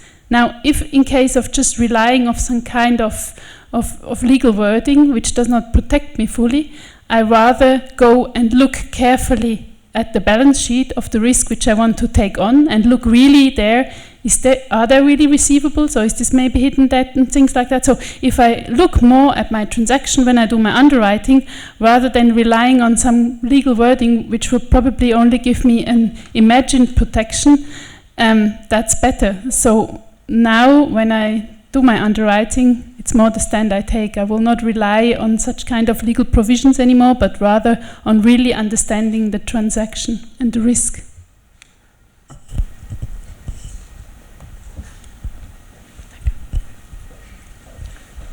Are there any more questions that come from that? Yeah. Just wanted to say that I completely agree, but for other reasons. Because as far as I remember, the CRR 575 foresees that, and I need your help to find the right article, that everything needs to be within the control of the bank. Fraud could be regarded as not being within what the bank can control. So I find it quite smart not to put it in, because if you put it in, it might be a problem with regards to credit substitution, mitigation, and so on. Yeah, from a seller's point of view, from a seller's point of view, yes. I mean, under CR, it's 213. If you are if you fall under that particular, I mean, if you do the advanced, if you're an advanced IRB bank, you don't necessarily have to look at 213. But 213 indeed requires that any condition for non-payment should be within the control. And that could affect the capital relief for the seller if that is. Although if you are an advanced IB bank, you've got a bit more flexibility and you can take a view on the risk that this happens. But you have to normally back that up with data. Otherwise the regulator won't necessarily accept it. So it's better not to have that discussion. But you're right, on top of the IFRS argument for derecognition that I mentioned, which has a bigger impact on the capital relief even, in terms of capital relief under CAR as an unfunded or funded credit protection instrument, you would also, as a seller, don't want to have this condition for non-payment by a participant in your document. Yeah.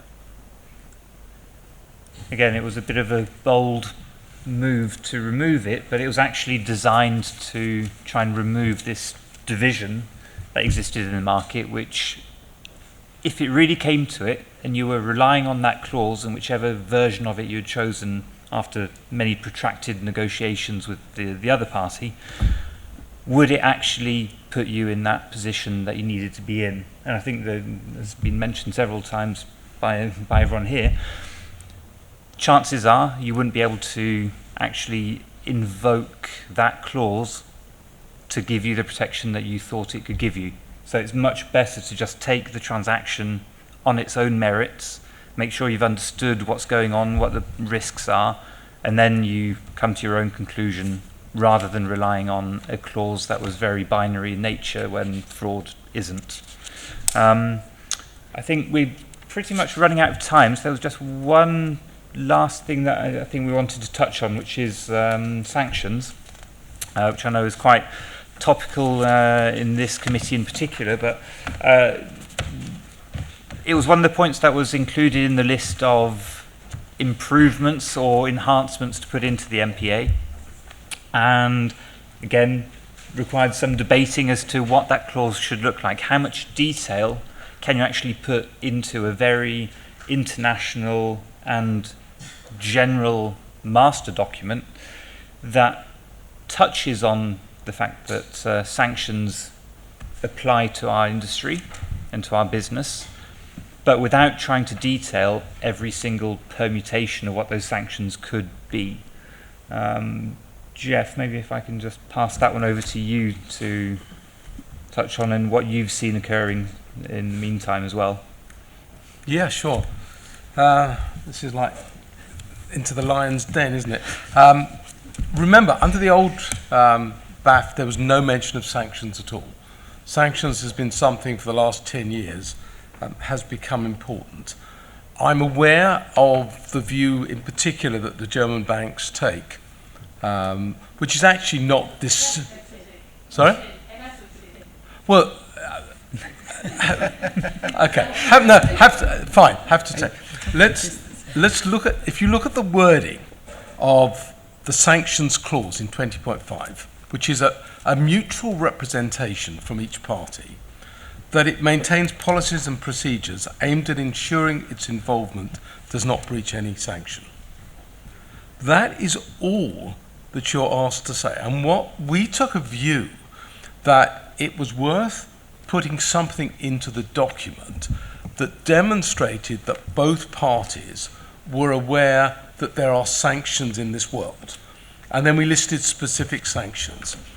And what we've allowed to happen is that if you are entering into a particular transaction, which is very sensitive, in the German bank's case, German law has dealt differently to the way other systems, generally speaking, the US, you can do that. But most of the time, the interests of all the parties in relation to sanctions globally are totally aligned. They're just the odd bit.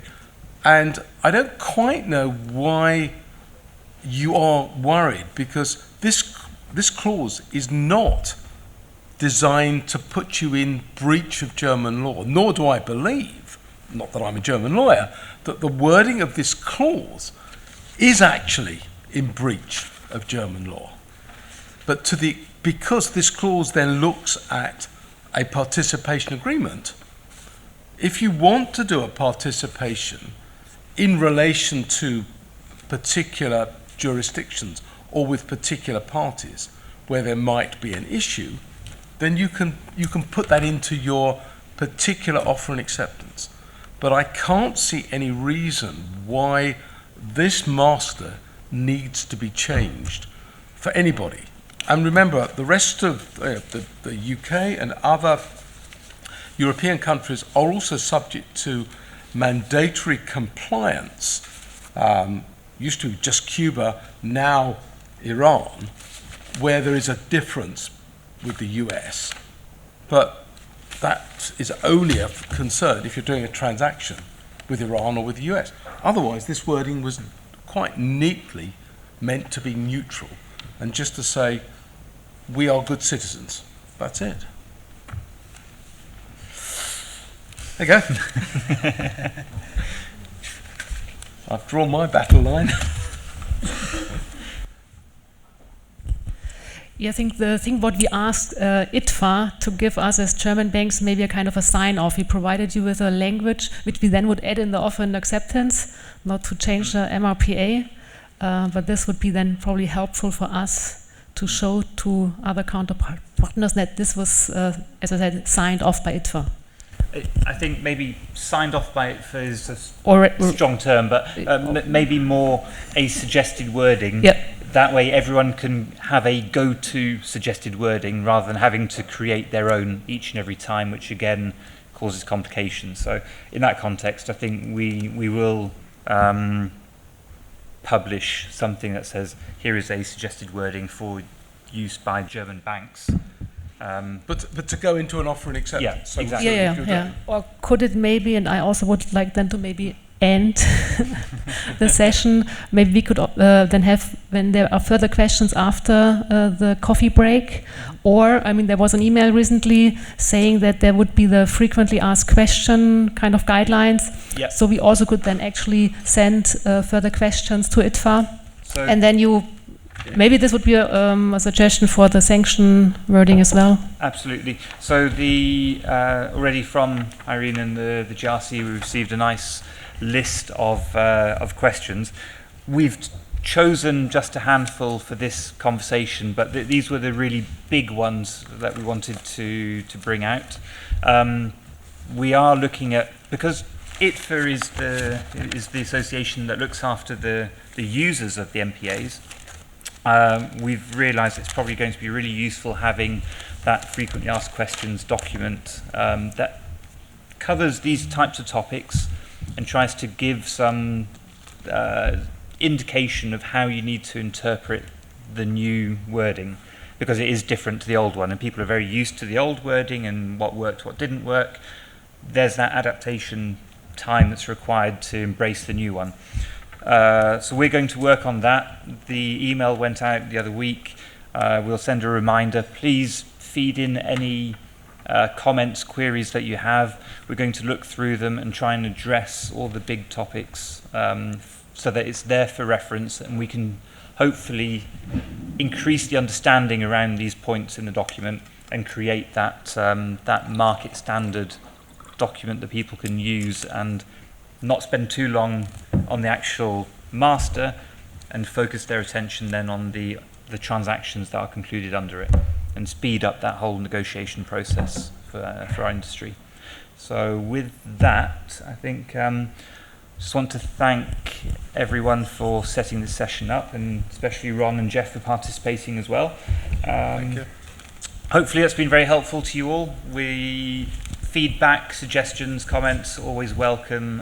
You can feed it into the GRC or directly to me as the chair of the MPC. Thank you once again. Yeah, big thank you also from us. Thanks. Okay, we have a 50 minutes delay. Then I would say still maybe 30 minutes coffee break, and then afterwards we start with the regulatory front at 5 to 5.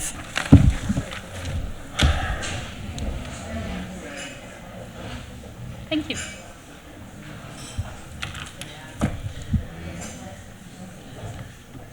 Okay, now after nearly 2 hours legal discussion, you have the great pleasure to talk about regulatory topics, which is of course much easier and much lighter and much more fun than legal topics.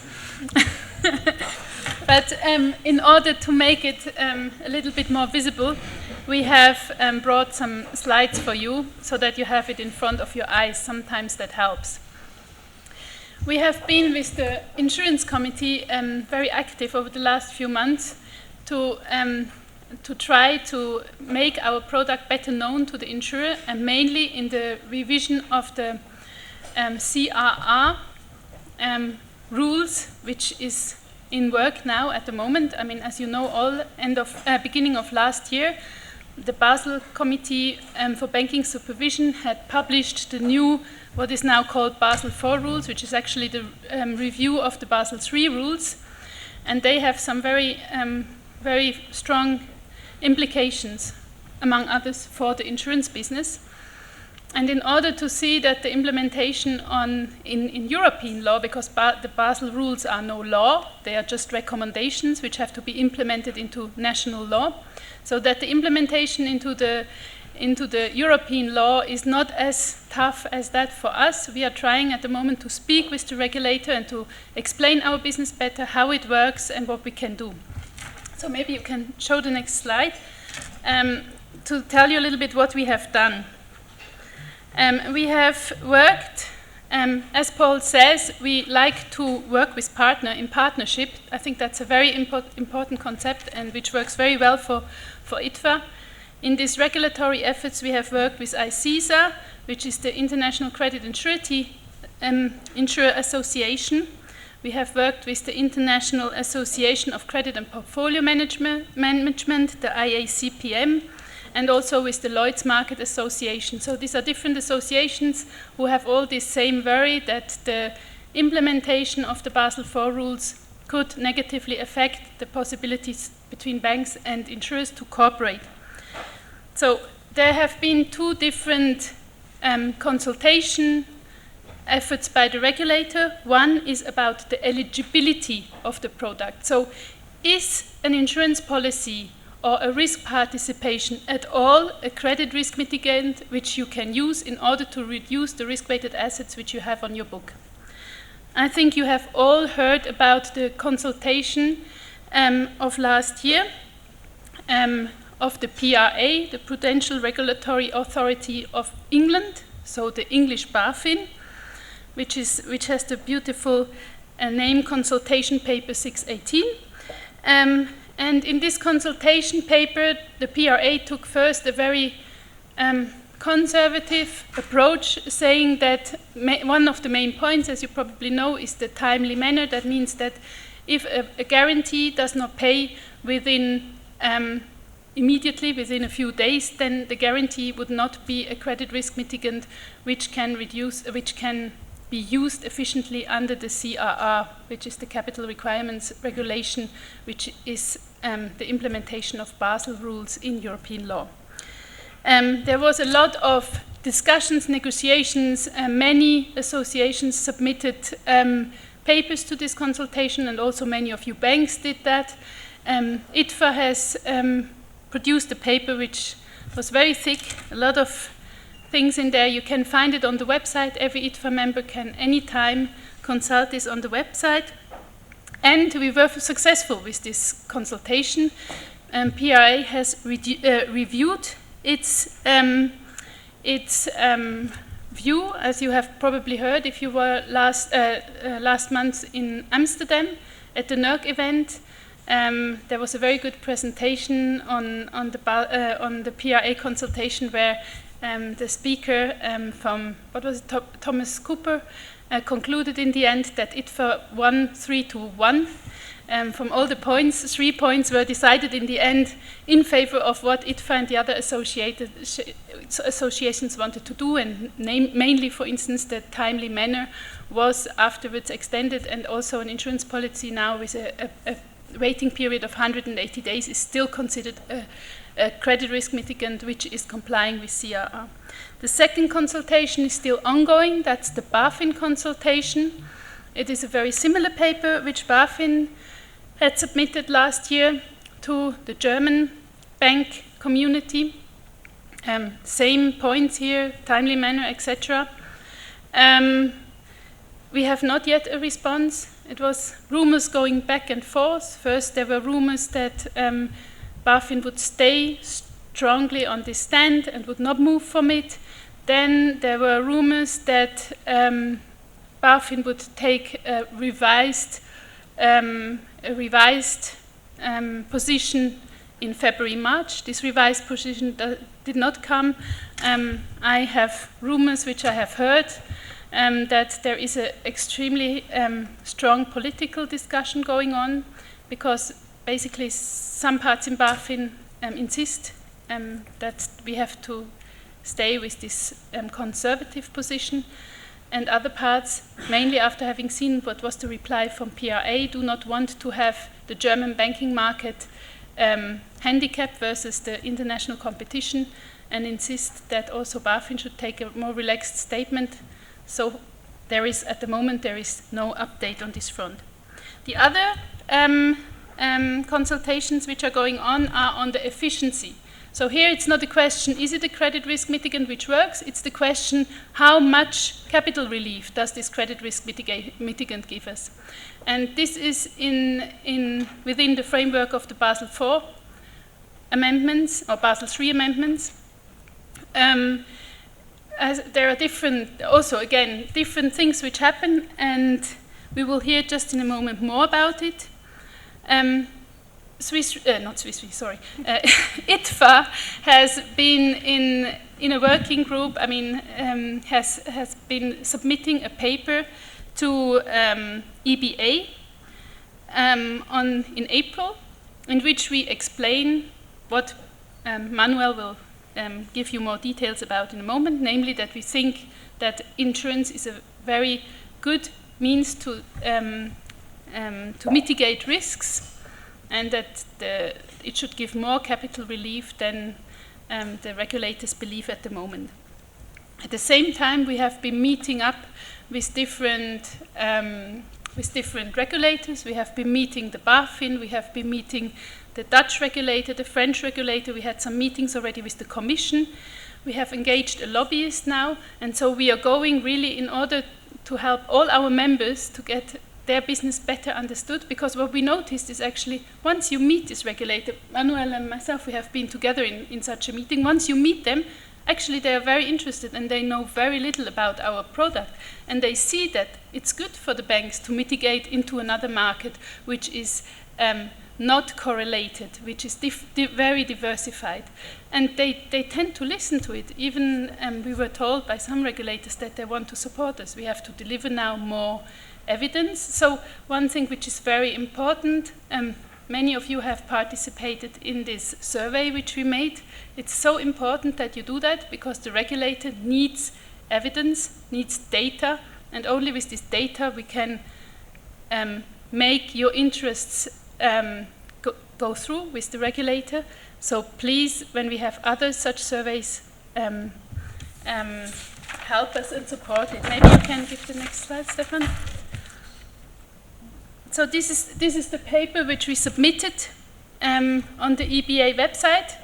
I just heard from Manuel that 2 hours ago it has been set up on the website of EBA, so you can see it. It will be probably next week published on the ITFA website, so that you can also access it there. You have all the details. Now, Manuel has been, Marsh has been working together with Oliver Wyman to deep dive into these questions, and I think, Manuel, maybe you can give us a little bit more explanation about yourself, why you are involved with this, and what is all this about. Yeah, I don't want to bore you to death with my CV, but just to set a little bit the context and background, because we are speaking about two different risk cultures, banks and insurance companies. I'm a typical Andalusian Rheinländer, or Rheinischer Andalusier. I was raised between Cádiz. I hope you know where Cádiz is. It's the Atlantic coast of Andalusia, and Mönchengladbach. So you might remember, no, Borussia Mönchengladbach. But more importantly, I spent 30 years in banking, 20 with Deutsche and 10 with Westelby. And in London, what I did was to implement from scratch non-payment insurance as a risk distribution channel. The beginning, I had many hurdles to overcome. And I think that this leads to the question, how can two different risk cultures work together in order to deliver value? And I think that's a perfect example how, if we work together, maybe we can do some lobbying with the regulators. And by the way, just to mention one sentence that I think the lady said at BaFin in Bonn 2 weeks ago, es leuchtet ein. Mm-hmm. Yeah? And that was for me quite positive, because that's one of the first times I heard a regulator saying, oh, that makes sense. Yeah? This is something that we need to go a little bit deeper. And the question here is about how to reflect the value and how we can justify high value when it comes to using insurance. And insurance means usually you can do credit substitution. That means that you shift the covered part of the limit to the exposure of the insurance company, and you save capital. And here, please correct me if I'm wrong, we have a bizarre situation. The bizarre situation is insurance companies typically don't go bust. If insurance companies don't go bust, we've got no data to substantiate whatever value you want to give. And you might be familiar with the loss given default, and the loss given default is, I think, maybe the most important thing that we want to bring closer to the regulator. What is the loss given default? When it comes to corporates in Europe, it's 45%. So how should appropriate loss given default should look like for an insurance company? that might be something that we want to discuss with questions. And again, this seems to be a very dry topic. Believe me, it can be deal enabling for you. So it would be great if you could ask nasty questions. Do you need your slides? Yes. So you have to tell Stefan. Now there is the first slide up. Yeah. Here, you have it here. Yeah, thank you. This is a way of not putting together slides because it's too much in writing. Yeah. But because I'm so ancient, I can tell you that I was in the credit department when Basel I came in, no? A long, long time ago. I think Basel II was 2006. So at the time, I still remember the head of our credit department who said, "Oh, we don't need this. Ratings will never reflect the real nature and the real risk of the underlying loan." And then I think people understood that maybe ratings and also a bank regulation was a good thing. The basis is always a regulator is scared that the bank is too leveraged, that they have too much risk on their balance sheet. So one main topic is the concept of risk-weighted assets. And that was brought in by Basel I. With regards to Basel II, it became more sophisticated, but the basis is always the same. Regulators all over the world are trying to regulate banks, and banks, I have never heard about a bank who said, "I'm not regulated enough." Yeah? Banks will always say that the regulation goes into the wrong direction. But one topic or one phrase we use many times to the regulators is the law of the unintended consequences. Because with regulation, you can kill a lot of business. You can really have a negative impact on real economy. So speaking about Basel IV, what Basel IV does want to achieve is to create a level playing field so that banks that have been modeling, for instance, the loss given default, and banks who are on the standardized approach, and among them are viewed in the same way. Keeping in mind that what we're discussing here is a little bit comparing different systems. In Europe, as you may know, corporates are financed 80% by debt and 20% by equity. In the United States, it's the other way around. That's the reason a lot of the American banks are not so concerned with Basel IV. But Basel IV could be a major problem for banks when it comes to having the need to raise new capital. The question is, are they able, and at what price, and what kind of impact it would have? I hope you're still awake.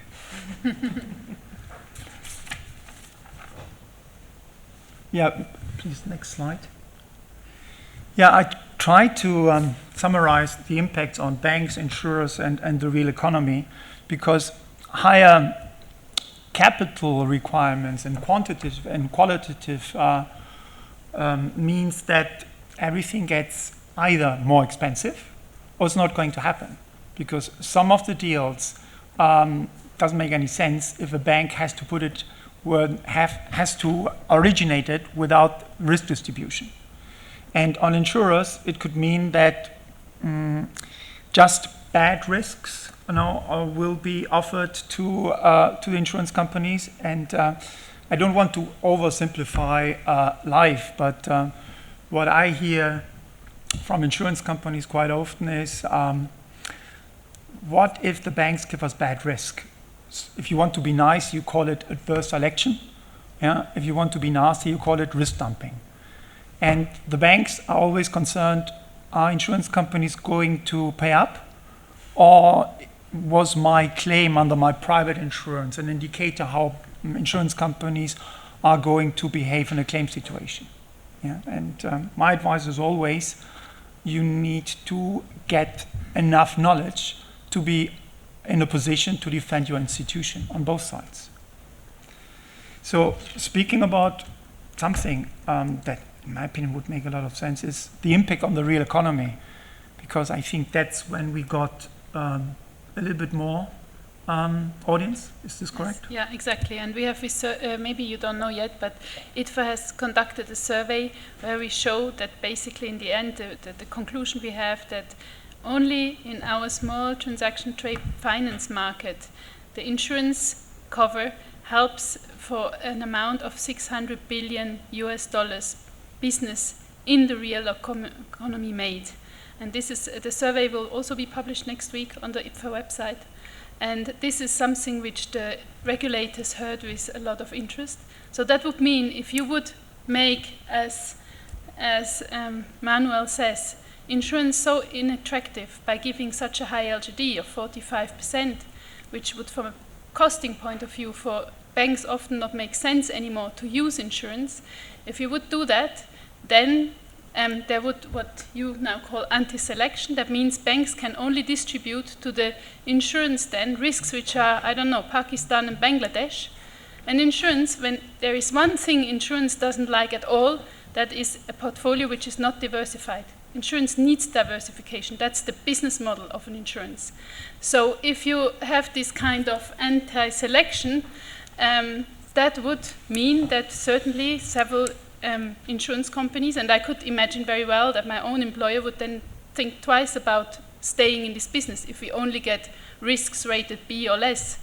And that would mean then, and that's what we explained to the regulator in the meetings we had, that a 600 billion worth business could be at risk. I mean, unless the banks find somebody else who would like to cover these risks, but it could be at stake. Yeah. Yeah, and if you speak about all three big markets, non-payment, surety market, and trade credit, the study that our sister company, Oliver Wyman, did for us makes reference to the Bern Union Association that states it's $2.2 trillion who could be at stake. So there are mind-blowingly big numbers that I hope regulators are not going to ignore.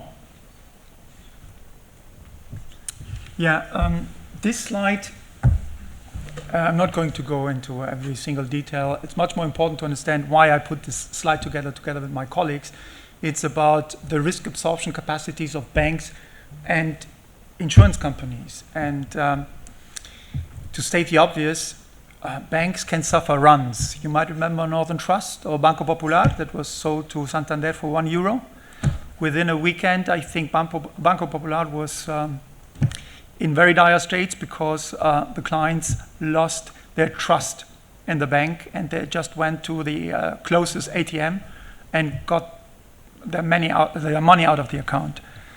This is something insurance companies can't suffer because the correlation between the hundreds of thousands of insurance contracts makes it virtually impossible that all insurance policies are going to be called at the same time. Yeah, and on top, insurance companies benefit from reinsurance, and equally important, if not more, and this is the salient point that our sister company has used for this paper, is that insurance companies have a privileged policyholder status for their customers. That means in a winding down situation, policyholders are going to get their money right after the employees get their salaries, which puts it in a privileged position. And that was one reason to go after a very low loss given default. Loss given default, just to explain a little bit, is something that where the regulators have an enormous amount of data. So if a corporate loan in Europe goes in dire straits, what people would assume is that the loss on 100 euros would be 45. So what people expect is that they get $55, or euros in this case, on 100. And now what we are arguing with the regulators is if an unsecured loan to a corporate is 45, what would be the right number if there is an insurance policy in place, keeping in mind all the structural benefits I just discussed? Would it be 5, 10, 15, 20? So we went for the route to try to beat the system with the system. The best LGD that the regulators have ever conceded was 10.25 for covered bonds. So I think this is the floor that the regulators hopefully are going to consider. And let's see with what kind of figure they can live. Keeping in mind, and I'm quoting now what Buffin said, it's difficult because there is no data, because insurance companies typically don't go bust. Yeah, thank God that the regulators have something called Expertenrating. That means that you don't have to be have data. It's especially important for low risk assets where you can make your case. So that's more or less where we are. Yeah, so now we have heard a lot of theory. Ramona, you have joined KfW 3.5 years ago and have actually had the big pleasure there in these 3.5 years to set up now a successfully running insurance team. Tell us a little bit, with all these regulatory issues, what are the hurdles, what have you encountered, what do you have to take into account as well internally in order to convince your internal stakeholders as well as externally? Yeah, thanks a lot, Celia. Actually, a number of the points that Manuel just mentioned really were what I was facing. So one reason why the team was set up, or KfW Apex Bank decided to have a dedicated insurance desk for the use of the private risk insurance market, was, besides getting capital limit relief, to get capital relief. So we were facing all the issues around how do we get capital relief for insurance cover. So the first hurdle I was facing was that I noticed that although KfW Apex is using the advanced approach, as there had been very little business done with the private insurance companies before, for the private insurance market, they used the standardized approach. So first question that came up was, what kind of rating is the eligible rating under CRR to be used? There were several discussions going on internally really around this question. Is it the issuer credit rating that is to be used? But then we were faced with the situation that most of the insurance companies that are actually signing the policies do not have an issuer credit rating because they don't need it. They are not issuing notes. What they have is the insurer financial strength rating. And so we started arguing internally or questioning ourselves, is this the rating that we are allowed to use under CRR? Fortunately, the EBA then published a paper saying, yes, banks using the standardized approach are allowed to use the insurer financial strength rating. So this helped us a lot. Well, of course, then some IT implementations had to be done because this rating type had never been used before. But we crossed that bridge. So this was the first hurdle that we managed to overcome. And then all the other topics, when you start doing something from scratch, you need to analyze the existing internal procedures. Do they fit to this business? Do you have to amend something? And what's not to be underestimated is the internal education. As always, I think it's human nature. Something that people don't know, they are a bit scared. Yeah. So some questions I was facing was, we are not allowed to tell the borrower that we are using insurance. I don't like that. Why don't you like it? Yeah, there's nothing wrong. Yeah, but I want to tell, I want to sell the product, I want to do some marketing. And, well, you can do marketing by saying, look, I can offer you 100 million ticket, and the borrower doesn't know that you're insuring 50, 80, 90% of it. Well, it took a while for everyone to really see the benefit of this. Because what comes with the silent nature of the product is the information obligations on the bank towards the insurer. Because, well, the insurer doesn't have the same access to the information that we have. And so we are in a position or under the obligation to provide information. At KfW Apex Bank, we are not that much in the trade finance space or doing bank trade finance business, but we are more in the long-term project finance, export finance space, where you usually sign NDAs with your borrowers. That's the next challenge, because you have to make sure that your NDA allows you to give information to third parties without telling the borrower that you actually want to insure this transaction. Yeah. So we also managed to cross that bridge and overcome this hurdle in most of the cases.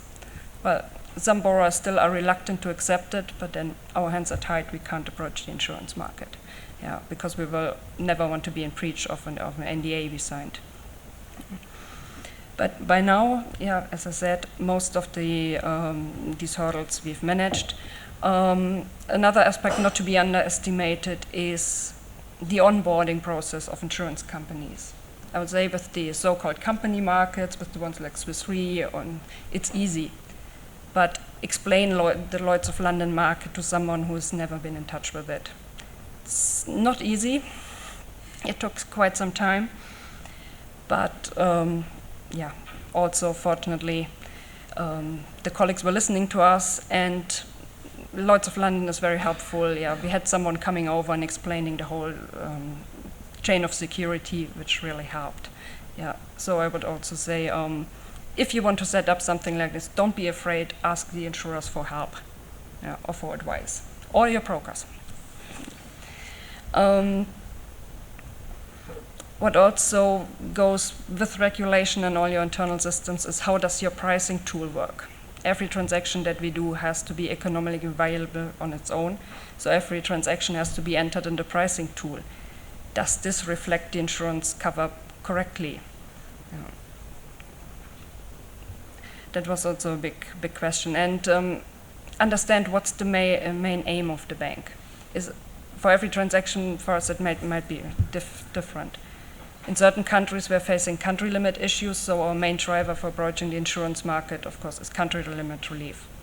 And in other transactions, it's getting capital relief, or a combination of both. And it's important to know that before you approach the insurance market, because as I said, we are under standardized approach, we have certain restrictions. So the capital relief that we can get from an insurance policy pretty much depends on the rating of the insurer. And there are these certain thresholds. So insurance company rated AA, we get 20% risk weight. Insurance company rated below that, it's only 50% risk weight. So depending what your driver is, you need to pick the insurance companies you work with. That's something we really all need to get to know before really starting with the fun part, I think, doing actual deals and approaching the insurance market. And being a newcomer, it's also not that easy, and especially if you are a specialized bank like we are. Because what we are facing first, insurers were interested in who we are, but then there were questions, who actually are you and what are you doing? So the funniest questions I received was, you are the German ECA. And no, that's not 100% sure, that's actually completely wrong. You are KfW, the promotional bank. Yeah, you're getting closer. No, actually, we are KfW IPEX Bank. We are the commercial arm of KfW Group. We are not benefiting from the state guarantee. We are a commercial bank like every other bank. But we are special because we only have one product. We only do senior loans. So when insurers ask, can we get some documentary trade finance business from you? Sorry, that's not in our portfolio. We do senior loans, medium to long-term lending.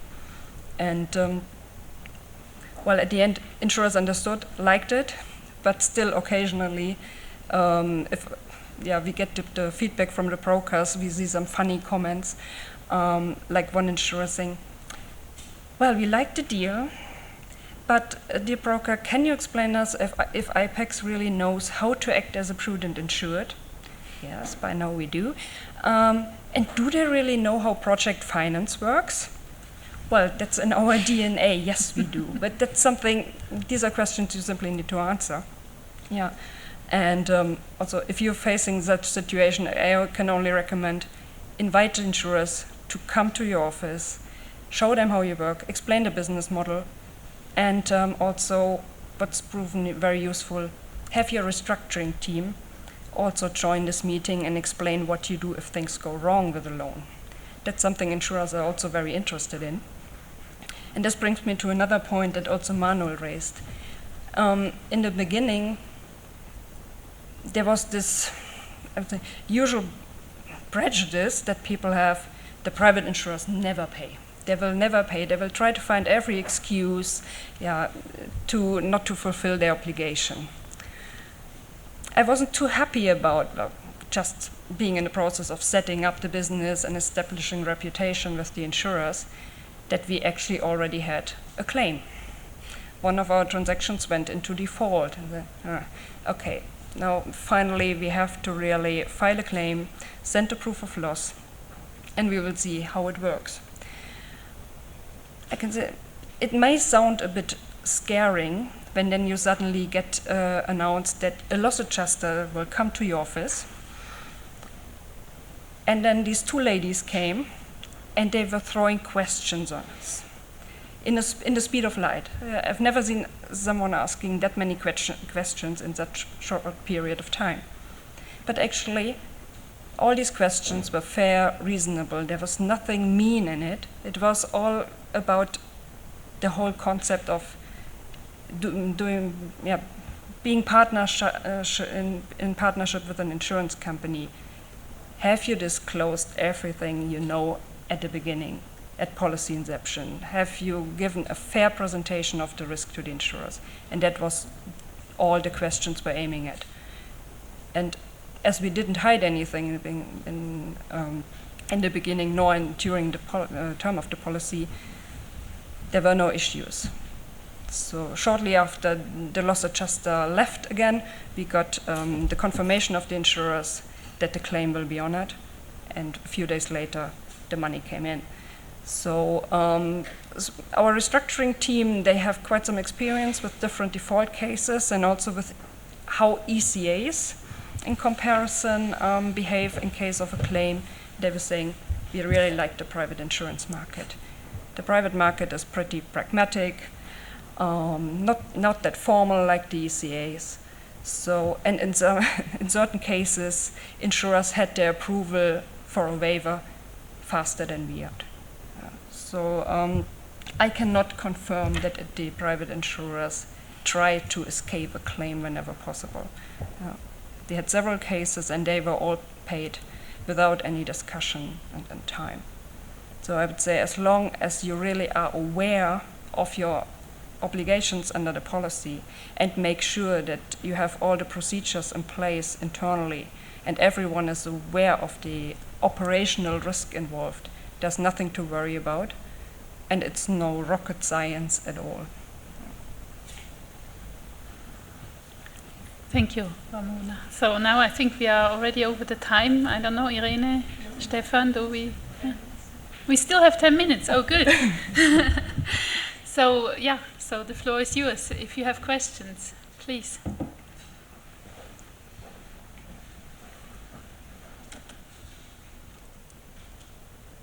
Yes? You spoke about the LGD, which is unfortunately something I'm quite familiar with the consultations we've had recently.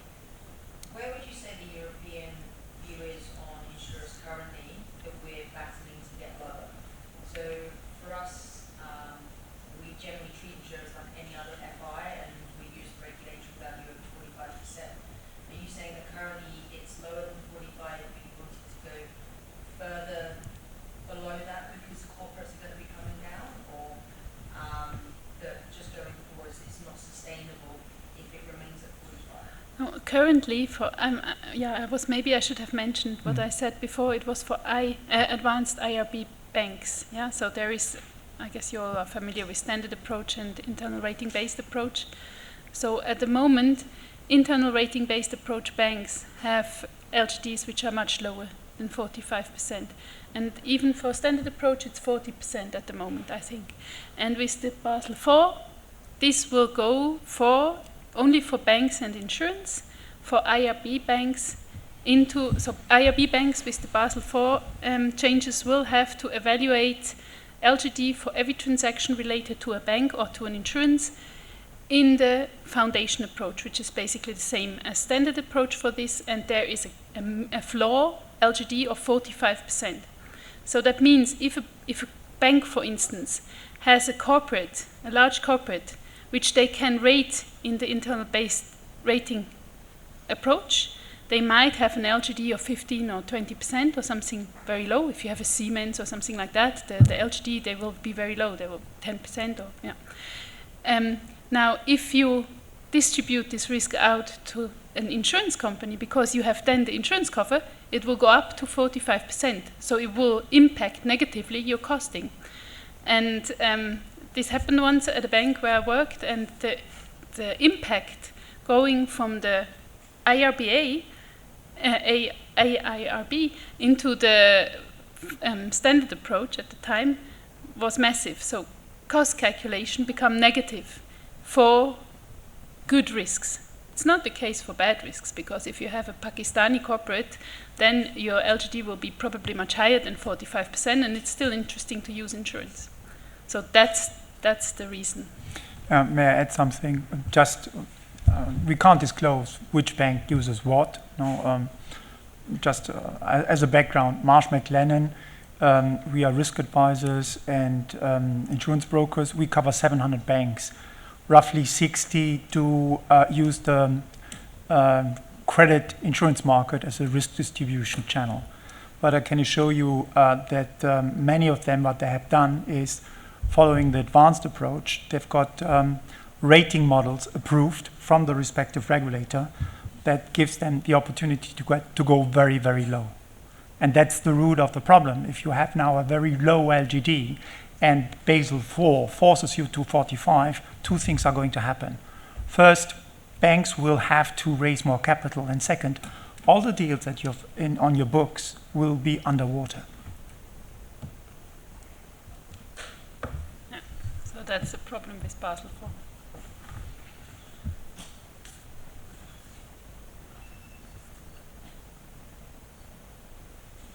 Any other questions concerning insurance market at insurance corporation or Basel IV? Good, I think then we can.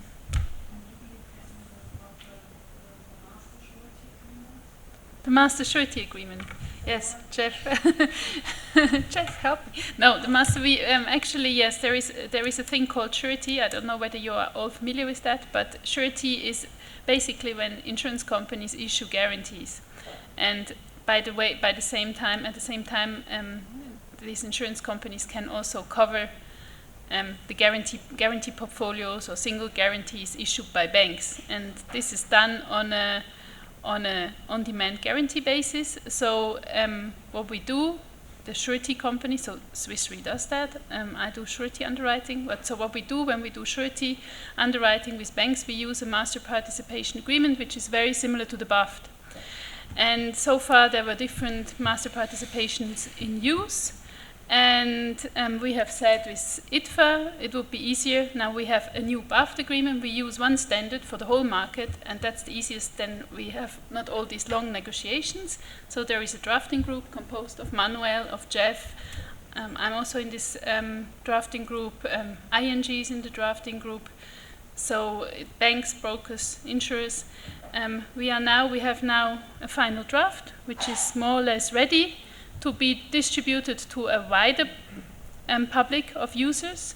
So we will send it, I think, next week or in 2 or 3 weeks' time. We will send it to an audience where we know that they use surety risk participation of some more 10 or 20 institutions. If you are yourself interested in that, please let one of us know. And you can also receive this draft for consultation and commenting. We would be pleased to share it with you. It's really basically the BAFT, only the unfunded part of the BAFT, and with some specificities which you need for surety. Like, for instance, what happens if you participate in a guarantee facility where there are cash collateral provisions, yeah, and the cash collateral is drawn. So this is one of the things, or yeah, some other specificities like that. So if you're interested, let us know, and you will be getting this draft as well to comment. You might not, maybe you're not familiar with the surety market. It's the largest specialist insurance market with annual surety premiums of 14 billion. There are roughly 100 surety companies, and the whole concept comes from the United States after the global financial crisis, 1929. In the US, insurance companies got a monopoly to issue guarantees for government-financed projects. And these big surety insurers are typically AA rated, have a lot of capacity, and act as competitors to banks sometimes, because they do corporate business on their own. Now, that's a big difference to non-payment insurance companies and trade credit insurance companies. And what we have been doing for quite a while is to create structures where banks and insurance companies can work together on guarantee applications.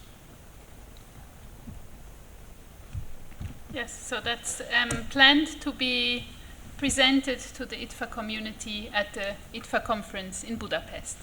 So there you will get fresh from the press the new surety master participation, hopefully, because Jeff and myself, we have a slot there to present it, so we better have it ready then.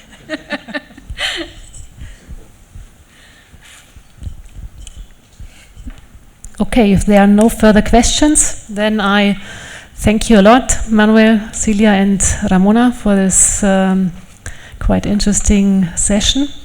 I would like to also tell you that we plan to have the next ITFA GRC workshop in Nuremberg. I asked Matthias from Bayerische Landesbank, so he told me that he will be our next host then in November. So we will find a date and then we will advise it as soon as possible. So with that, I think we end our ITFA GRC Stammtisch, and I hope you enjoyed the afternoon. You took a lot of insights with you from both sessions. Maybe again, for the new buffed MRPA, if there are any further questions, please feel free to send the email either to us, the GRC, or directly to the ITFA Market Practice Committee.